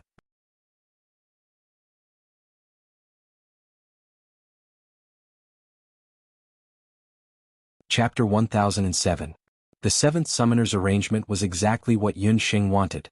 Yun Xing wanted to enter Fire Island and infiltrate the Zhao state. As long as she could enter Fire Island, Yun Xing was confident that she could avoid the eyes and ears on the island and find her father or mother, Hu Jiuxing. However, before that, she had to earn the 7th summoner's trust. Therefore, she had to find out the real cause of the sudden deaths of the magical beasts in the magic beast forest and solve it. From the 7th summoner, Yun Xing found out that before the 7th summoner took over the magic beast forest, the number of magical beasts that died in the forest in a year was only a few. Moreover, most of the magical beasts that died from fighting with each other. The 7th summoner also sent a few of the Zhao state's animal husbandry summoners to investigate. However, they could not find the cause of the deaths. Some said that they died from illness, while others said that they died from fighting with the magical beasts. The 7th summoner's head was about to explode from listening to all of this. However, he still could not come to a conclusion. Therefore, he had no choice but to recruit external animal husbandry summoners through the summoning center. The 7th summoner's luck was not bad. He met a beast husbandry summoner as soon as he arrived. After listening to the 7th summoner's explanation, Yun Xing had a rough idea of what was going on. The death of a magical beast was either due to illness or non-illness. In comparison, if it was a normal death from illness, it would be easier to solve. Yun Xing was a doctor herself. With her knowledge of both Eastern and Western medicine and the little water sprite queen, who had unparalleled healing abilities, Yun Xing would be able to save the magical beasts as long as they were still breathing. What she was afraid of was that the magical beasts did not die from illness, but from some other man-made or non-man-made factors. After the two of them exchanged some pleasantries in the restaurant, Yun Xing packed her luggage and headed to Fire Island with the 7th summoner. There were many checkpoints and magical restrictions set up around the perimeter of Fire Island. Even a mosquito would not be able to fly in without a guide. Master Yan Yun, in this month you can freely enter and exit the magic forest. However, do not wander around the other places on the Fire Island. Just send someone to inform me if anything happens. Also, don't tell anyone that you are a holy beast summoner for the time being, so as to avoid being coveted by others. The 7th summoner spoke politely, but in reality he was telling Yun Xing not to act rashly. The 7th summoner had already sent people to monitor Yun Xing. Firstly, they could closely monitor her movements. Secondly, they could prevent Yun Xing from coming into contact with other people in the Zhao state and letting others know that she was a sacred beast summoner. In addition, the 7th summoner also told Yun Xing that teleportation magic was not allowed on Fire Island. Yun Xing agreed to all of them. Yun Xing entered Fire Island on a small empty boat. Even though she had seen the Fire Island from the later Qing's empty boat, Yun Xing only felt that it was different when she personally stepped onto this magical land that was obtained after the volcano was sealed. On Fire Island, the soil and the roads were all fiery red. The entire island was huge. According to the 7th summoner, it would take 2 days and 1 night to walk on Fire Island. The temperature on the island was above 35 degrees all year round. During the hottest part of the summer, the temperature on Fire Island could reach 50 degrees. As the island was rebuilt after the volcano was sealed, the fertile land formed by the volcanic ash left behind by the volcano's eruption thousands of years ago could be seen around Fire Island. These lands were now used to plant tropical flowers and herbs. Along the way, one could see colorful flowers and some unique volcanic magical beasts with strange appearances. After walking for about 3 to 4 hours, Yun Sheng and the seventh summoner arrived at the Magic Beast Forest. As soon as they approached the Magic Beast Forest, Yun Sheng felt that the temperature had dropped significantly. In front of her was a lush green forest. This was the Magic Beast Forest. The Magic Beast Forest was also the area with the most lush vegetation on the entire Fire Island. As it was close to Iceland compared to other places on the island, there was more rain and abundant freshwater resources. Some magical beasts that did not like the heat lived in the Magic Beast Forest. Master Yan Yun, this is your entry token. There is a summoner's hut at the periphery of the forest. There is a special supply and communication magic array every day. The facilities are very complete. The seventh summoner was sweating profusely as he walked. After the death of his sacred beast, he had not contracted a new one. Originally, the seventh summoner had planned to find a high-level magical beast to contract. However, after meeting Yan Yun, he had other ideas. If he could successfully employ Yan Yun long-term, he might even be able to get Yan Yun to cultivate another sacred beast for him to use. The seventh summoner secretly sized up Yan Yun from the side with wishful thinking. He saw that there was not even a drop of sweat on his forehead. This female summoner looked frail and sickly, but she seemed to have a good constitution. While the seventh summoner was thinking, he had already reached the periphery of the Magic Beast Forest. In front of him, a few small wooden huts made of pine wood appeared. A few summoners hurried over to welcome him. Seventh summoner, you are finally here. We have found the cause of death of the magical beasts.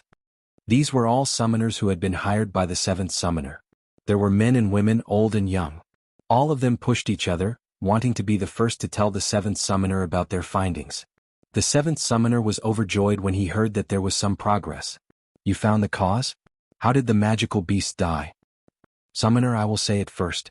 I found out that the magical beasts in the Magic Beast Forest died after drinking poisonous water. Go away. What poisonous water? The magical beasts in the forest all drink water. How can a few magical beasts die? He clearly died after eating a rare poisonous moss. Go away. Those magical beasts clearly died from fighting. These summoners criticized each other one after another. The seventh summoner's head was about to explode. Lord Summoner, another magical beast has died. A forest patrolling summoner barged in. In his hands was a rank 8 windsword eagle that had just died not long ago. A rank 8 magical beast. That was not a low rank. The seventh summoner took a look and felt a headache coming on. A bunch of useless things. You still haven't found the cause of death. Go away. Let my newly hired Master Yan Yun take a look. These good-for-nothings all wanted to contribute, but they were all half-baked. He had spent a lot of money to hire them. After spending a few days, the magical beasts were still dying one by one. If this continued, more than half of the magical beasts in the Magic Beast Forest would die in a month. Those summoners saw that the seventh summoner was respectful to Yun Sheng and somewhat hostile to Yun Sheng, but because the seventh summoner was present, they could not flare up. They could only resentfully retreat to the side. Bring that windsword eagle over. I want to cut open its body and take a look. Yun Sheng waved her hand and let the patrolling summoner come forward.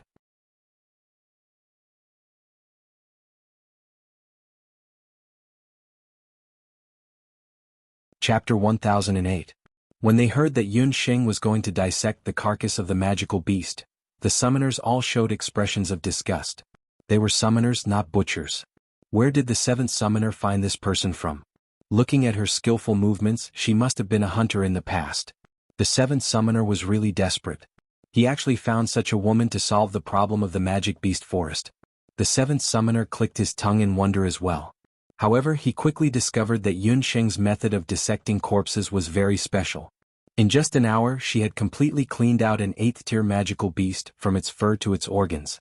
The rarest thing was that she even used water-freezing magic during the dissection. There was not a single drop of blood during the entire process. After Yun Sheng dissected the carcass, she found that there were no internal injuries on the body of the magical beast eagle. There were also no signs of being hit by magic. However, the color of the liver and gallbladder was normal. It did not look like it was poisoned. The heart of the magical beast had burst, and there were signs of blood flow in reverse. It looked like it had been frightened and suddenly died. Yun Sheng had also heard the seventh summoner say that most of the magical beasts in the magic beast forest were level 6 to 9 magical beasts. There were about 2 or 3 sacred beasts that could scare a level 8 magical beast to death. Could it be that some terrifying magical beast had intruded into the magic beast forest? How is it, Master Yan Yun? Can you tell how the magical beast died? The seventh summoner asked anxiously. I can't tell the cause of death at the moment. I think I need to enter the magic beast forest to take a look. Yun Sheng could at least be sure that this magical beast did not die of illness. I thought you were very good. In the end you can't tell anything. The seventh summoner still listens to us. The few summoners who had been left out gloated at their misfortune. All of you shut your mouths. In the future, you all have to obediently listen to whatever Grandmaster Yan Yun says. If Grandmaster wants to enter the forest, you all have to follow her. It's already late today. Tomorrow, the few of you will accompany her, said the seventh overseer. This bunch of good-for-nothings. Earlier they said that the magical beast's food was poisonous. Later they simply said that there was poisonous gas in the forest. Now they were using the water source as an excuse. When the summoners heard this, their faces were filled with anger. Yun Sheng, however, looked at the magic beast forest with a meaningful expression. In the twilight, the magic beast forest was filled with dense trees. From time to time, the shrill cries of birds could be heard. At night, after waiting for the other summoners to fall asleep, Yun Sheng got up alone.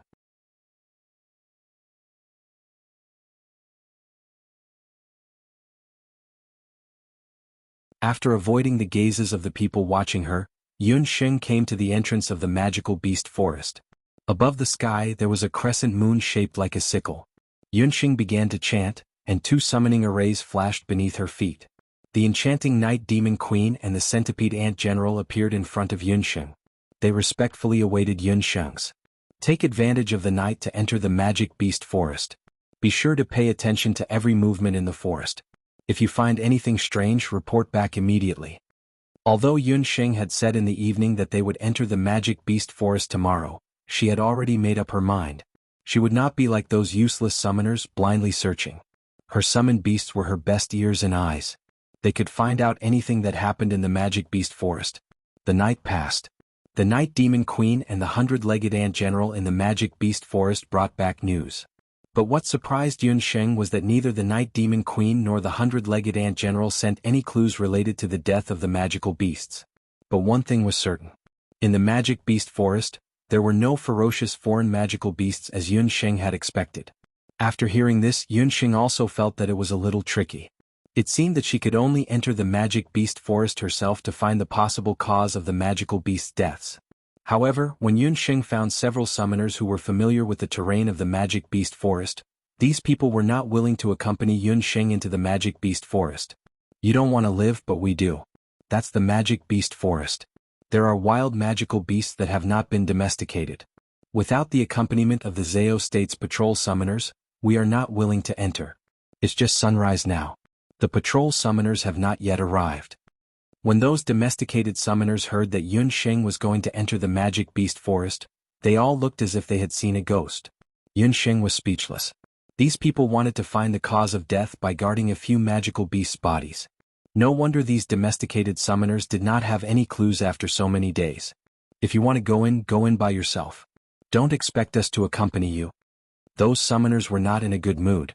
One of the summoners suddenly said kindly, Master Yan Yun, I kindly remind you that you can go to the lake in the forest to have a look. In fact, most of the dead magical beasts were found near the volcanic lake. Volcanic lake? Yun Sheng didn't think that these summoners would be so kind. But if most of the magical beasts really died at the volcanic lake, maybe the cause was really in that area. Yun Sheng decided to go to the volcanic lake to have a look first. After asking about the specific location of the volcanic lake, Yun Sheng entered the magic beast forest alone. Watching Yun Sheng disappear into the dense forest, several summoners showed a malicious smile on their faces.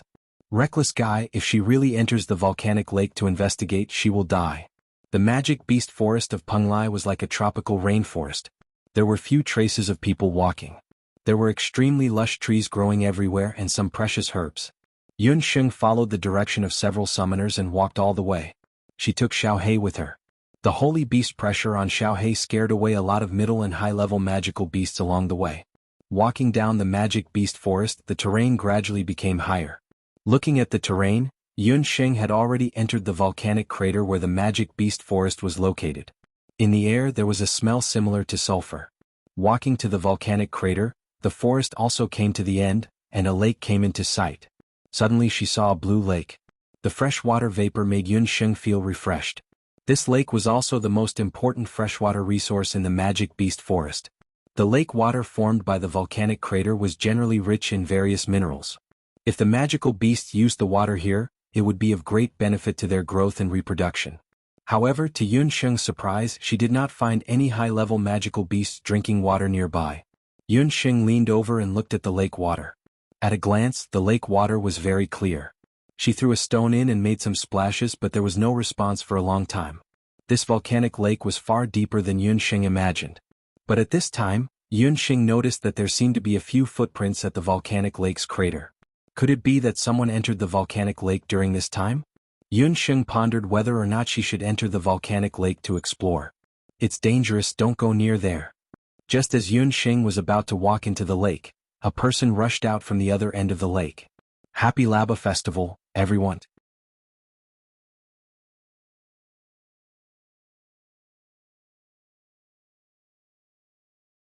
Chapter 1009.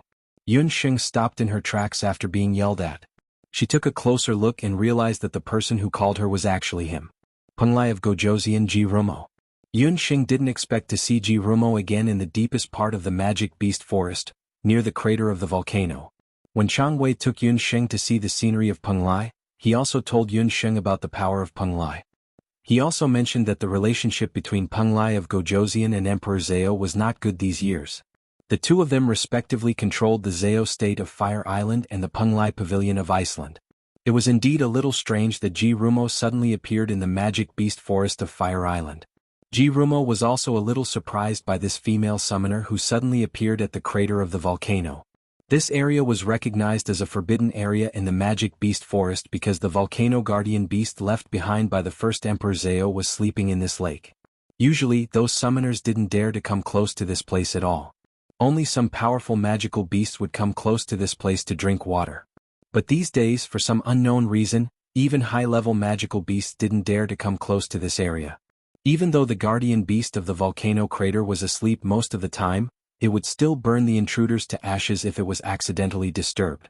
That was why no one dared to approach this place even with the accompaniment of a battle summoner. Jirumo paid attention to Yun Sheng's expression and saw that she was completely ignorant. And judging from her actions just now, it seemed that she wanted to enter the volcano lake. Yun Sheng inevitably felt a little guilty when she met Jirumo. She was afraid that he would recognize her. It wasn't until she saw her own appearance reflected in Jirumo's amber eyes that she remembered that she used disguise magic. Jirumo might not be able to recognize her. Jirumo was still dressed in purple. Purple was a mysterious color. It was especially suitable for Jirumo. From his expression, Jirumo did not recognize Yun Sheng. Without Yun Sheng's introduction, Jirumo noticed Xiaohei standing beside Yun Sheng and asked, "Are you the new animal husbandry summoner who replaced the second main summoner?" Jirumo was slightly taken aback. A sacred beast summoned beast? Is she the new summoner who will replace the second main summoner? My name is Yen Yun. Are you also a summoner? Yun Sheng was relieved that Jirumo didn't recognize her. Her tone also relaxed a lot. After weighing the pros and cons, Yun Sheng decided to pretend that she didn't know Jirumo. Seeing that the other party did not recognize him, Jirumo did not reveal his identity. In Penglai he has always been the superior Penglai of Gojoseon. It was rare that someone didn't know his identity. Jirumo felt a lot more relaxed. Since you are replacing the second main summoner, you should know that in the magic beast forest, there are some places that cannot be set foot. For example, this lake. Jirumo pointed to the lake in front of Yun Sheng. What's so special about this lake? From what I see, it's just a volcanic lake. Yun Sheng could see that this lake was formed because of the volcano. You should have heard of the origin of Fire Island. This lake is not just an ordinary lake. It is also where the first Emperor Zhao's volcano was located. Jirumo's words made Yun Sheng involuntarily take a few more glances at the volcanic crater. Penglai Fire Island was once an active volcano.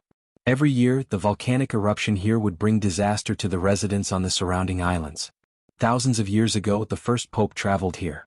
He liked the beautiful scenery of Penglai Island and felt that this place was very suitable for breeding magical beasts. With his own tyrannical strength, he sealed the active volcano. Yun Sheng had heard about the first Emperor Zhao sealing the volcano and building Fire Island. It was just that she did not expect that the seal was hidden under this volcanic lake. After the first pope sealed the volcano, he was worried that someone would rashly approach the volcano in the future and destroy the seal. Before he passed away, he left a powerful guardian beast here. If outsiders approached this place, they would be burned to ashes by the guardian beast's flames. When Yun Sheng heard this, she knew that she must have been tricked by those summoners. They clearly knew that this was where the seal was and that there was a powerful guardian beast here. However, they still guided her here to find a water source. If Yun Sheng had not met Jirumo, once she encountered the guardian beast, she would have had a fierce battle. When Yun Sheng thought of this, she sneered in her heart. No one could be safe and sound after framing her. Thank you for reminding me. However, since you know that this area is very dangerous, why did you appear nearby? Yun Sheng felt very strange. Why would Penglai of Gojoseon appear in the magic beast forest? I came to pay respects to my mother. Jirumo did not hide it. Penglai of Gojoseon, Jirumo's mother? Penglai of Gojoseon's mother, logically speaking, should be a member of the Penglai royal family. Why was she buried in a place like the magic beast forest? However, Yun Sheng also noticed Jirumo's choice of words. He said mother, and not imperial mother, or imperial mother. Why is your mother's tomb built in such a place? Is she also a pet summoner? Yun Sheng looked puzzled. She was born here and died here. Jirumo led Yun Sheng through a bush, and a small mound appeared in front of them. That mound was the tomb of Jirumo's mother. On the tombstone it was engraved. Yun Sheng suddenly widened her eyes. You must be very surprised. How could my mother be a magical beast? That's right, she's a 5th-grade antelope. I grew up drinking her milk. Jirumo appeared to be very talkative today. He did not avoid the fact that he and Yun Sheng were just acquaintances by chance. Jirumo's warm voice lingered in her ears. Yun Sheng got to know a different Jirumo. Jirumo was an orphan when he was young. He was adopted by the people of the Zhao state when he was young. Like all the other orphans adopted by the Zhao state, he grew up drinking the milk of magical beasts. However, because Jirumo was small and ugly when he was first brought back, the strong mother beasts with ample milk were not willing to feed him. Even the maids of the Zhao state despised him because of this. The maids threw him into the forest of magical beasts. He was not fated to die yet. His weak cries were heard by a passing antelope. The antelope carried Jirumo, who was as thin and weak as a kitten, back to where it came from.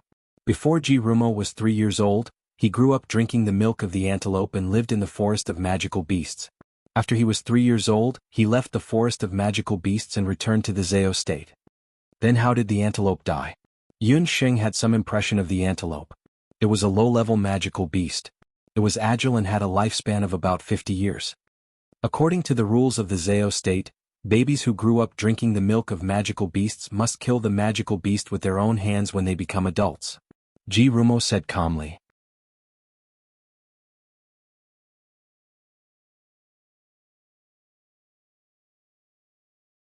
Chapter 10:10.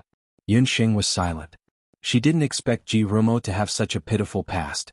The Emperor Zhao in red, who was high and mighty in the eyes of the world, turned out to be an orphan who was raised by a magical beast. He even killed the mother beast that raised him with his own hands.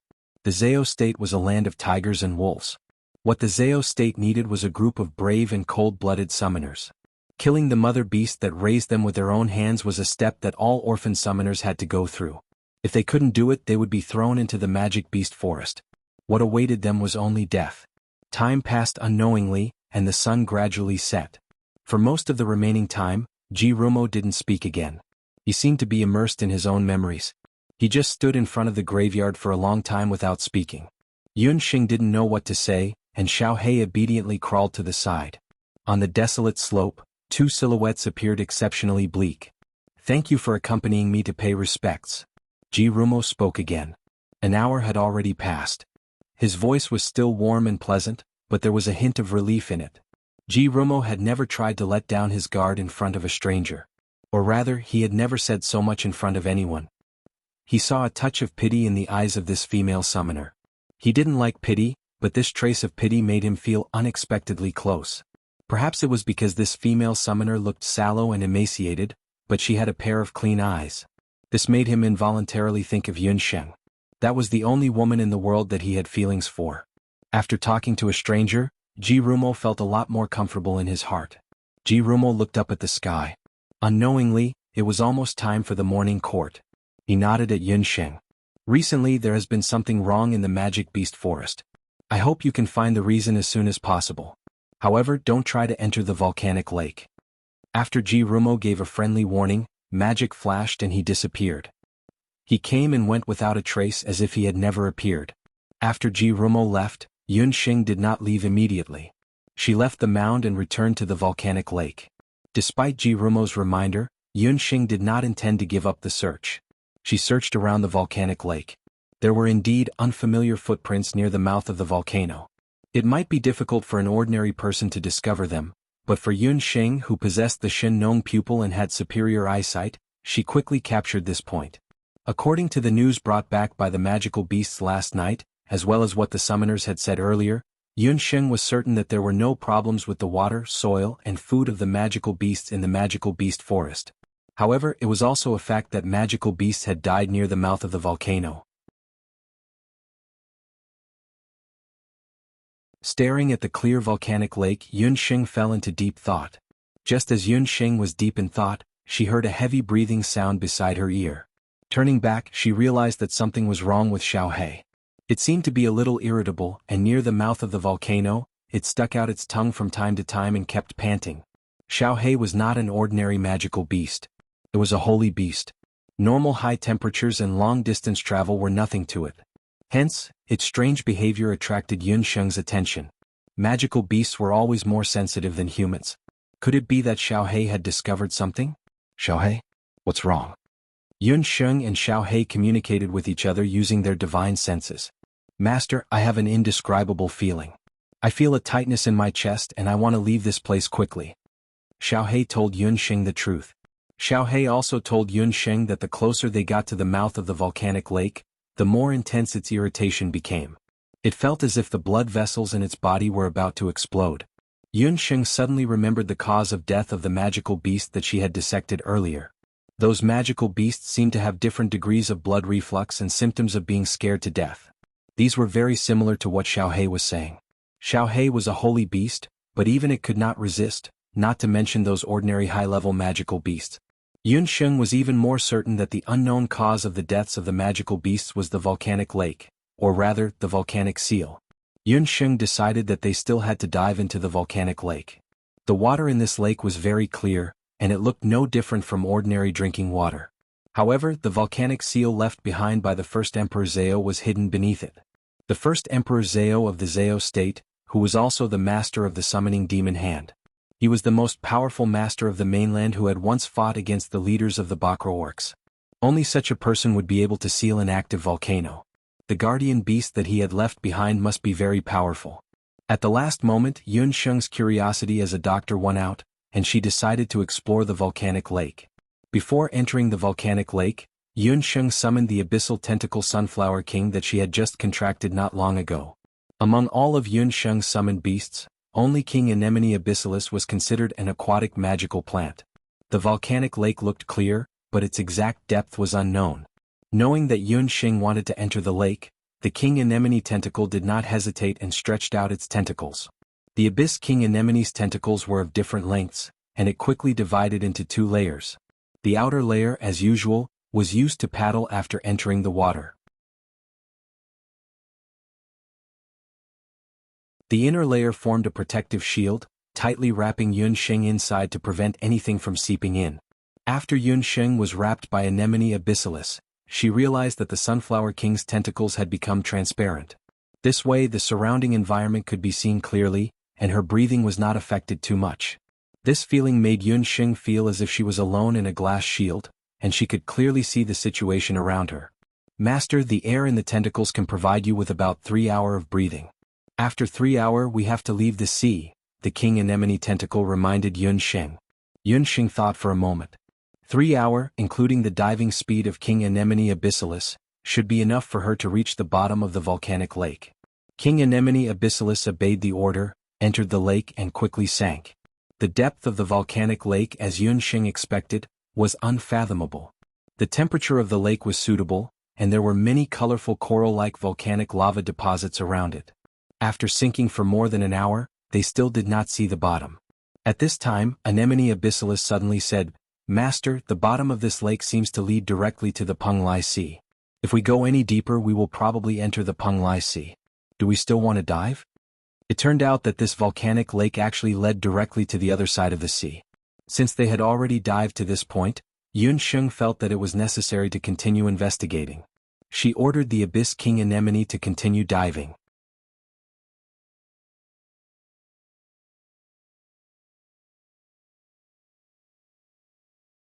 Chapter 10-11. After entering the Penglai Sea, King Anemone Abyssalis moved even faster. King Anemone's tentacle barrier was very special. Through the tentacle barrier, Yunxing could see the sea outside, but the sea beasts outside could not see Yunxing. This made Yunxing feel as if she was behind a double-sided mirror. Anemone Abyssalis dived 5,000 to 6,000 meters. At this depth, almost all the sea beasts in the Penglai Sea had disappeared. At this depth, even the strongest warrior would not be able to reach it. After entering the deep sea, the abyssal tentacle sunflower king's speed slowed down a lot. In this kind of sea region, a large number of sea beasts would appear. Even the abyssal tentacle sunflower king had to be careful. It summoned dozens of small tentacle sunflowers. The small tentacle sunflowers were like blooming flowers in the sea. Following the current, they spread out in all directions, acting as the sentinels for King Anemone's advance. "Master, if you still haven't found it, we have to return to the surface in half an hour. Otherwise, your body will not be able to withstand the pressure at the bottom of the sea." Anemone Abyssalis had taken nearly 2 hours to swim from the volcanic lake to the Penglai Sea. Within the tentacle barrier, there was less and less air for Yunxing to breathe. Yunxing was also a little hesitant. If they went deeper into the sea, if there was not enough air in King Anemone's tentacle barrier, she might be in danger of suffocation.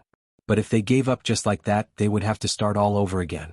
The time for the Duqian meeting was getting closer and closer. She did not have much time to waste in the magic beast forest. Yunxing thought for a while, sat down cross-legged, closed her eyes, and slowly used the celestial meditation. The blue sea water disappeared and the surroundings were pitch black. Suddenly Yunxing felt a magical fluctuation at the bottom of the sea about 1,000 meters away. The magical fluctuation was long and powerful, like a person's pulse. It was there. Yunxing was sure that the magic array used by the first Emperor Zhao to seal the volcanic crater was there. Dive a little further. I can feel a magical fluctuation at 1,000 meters below. If I'm not wrong, it should be close to the volcanic seal. Yunxing understood what King Anemone Tentacle meant. She also decided that if there was no more discovery, they would return to the sea and think of a solution another day. Hundreds of tentacles of Anemone Abyssalis stretched out, like a taut spring, and a jet of water shot out from its body. It was sinking rapidly.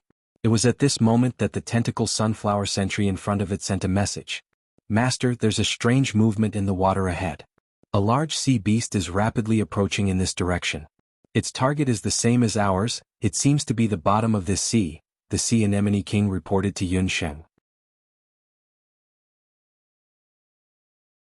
When Yunxing found out, she was shocked. Their current location was definitely in the deep sea. In this area, not to mention the fishermen of Penglai, even rank 8 or 9 sea beasts would find it difficult to get close. Only sacred beasts or even super sea beasts like King Anemone could move in this area. After a short moment of surprise, Yunxing quickly made a decision. "King Anemone, immediately disguise yourself as an ordinary sea anemone and wait for the super sea beast to come." King Anemone of the Abyss listened and obeyed Yunxing's order. Its tentacles shrunk and its speed slowed down. A large number of beautiful sea anemone spots grew on its body, and it leisurely swam around nearby. In the eyes of other sea beasts, this must be a very ordinary sea anemone. No one would associate it with the terrifying dark magic plant Anemone Abyssalis. After waiting for about a quarter of an hour, the water in front of them became turbulent. Through the transparent barrier of the sea anemone's tentacles, Yunxing saw a fish swimming towards them at a fast speed. It was a large carnivorous fish like a small fortress. Its skin was greenish-gray, and its tail was crescent-shaped. Its teeth were very big like the sharpest sawtooth, enough to crush everything. Its head was in the shape of an inverted triangle. This fish was 3 to 4 meters long, and its weight was at least 6 to 700 jin. Master, that is the most famous hunter in Penglai, the trident king shark. I have encountered this fish before in the sea. It is very difficult to deal with, so it is best that we do not confront it head-on. The Abyss King Anemone was injured by Ji Rumo's Thunder God Break. Although the Linglong Beast Pagoda healed it, it had not yet recovered to its peak state. Moreover, it was carrying its master, so it advised Yunxing not to act rashly. When Yunxing was about to avoid it, her eyes suddenly shrank and fell on the head of the king shark.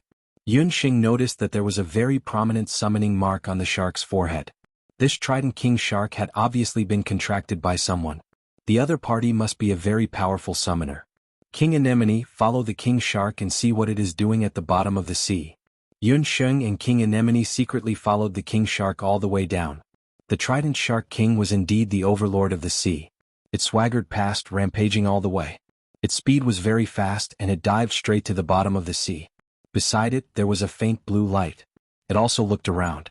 When it noticed the king anemone, it paused for a moment. But after confirming that it was an ordinary sea anemone, the trident shark ignored it. After about 800 or 900 meters, a magic array appeared at the bottom of the sea. It was an ancient magic array.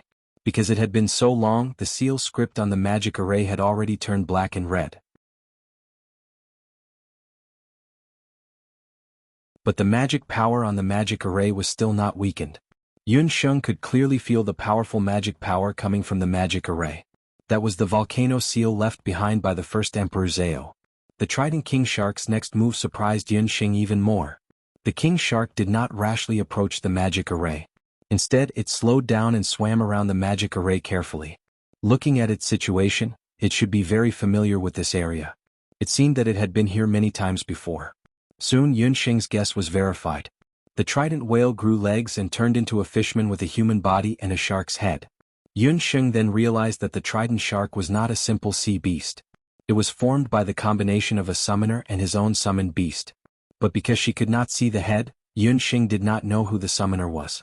At this time, the summoner raised his hand. On his slender finger, Yunxing saw a summoning ring. After seeing the mark on the summoning ring, Yunxing was shocked. That was the ring of the Zhao state. And looking at the magical beast soul stone on the ring, it seemed that the identity of this fishman was one of the 13 main summoners of the Zhao state. You're tuning in to the Han Li's Wuxia Adventures YouTube channel. We're so grateful for your support, and don't forget to subscribe to join us on this incredible journey through captivating stories. Your generosity through donations truly makes a world of difference, as it's the primary source of revenue that allows me to expand and enhance this channel for you. Thank you from the bottom of my heart for being a part of this adventure.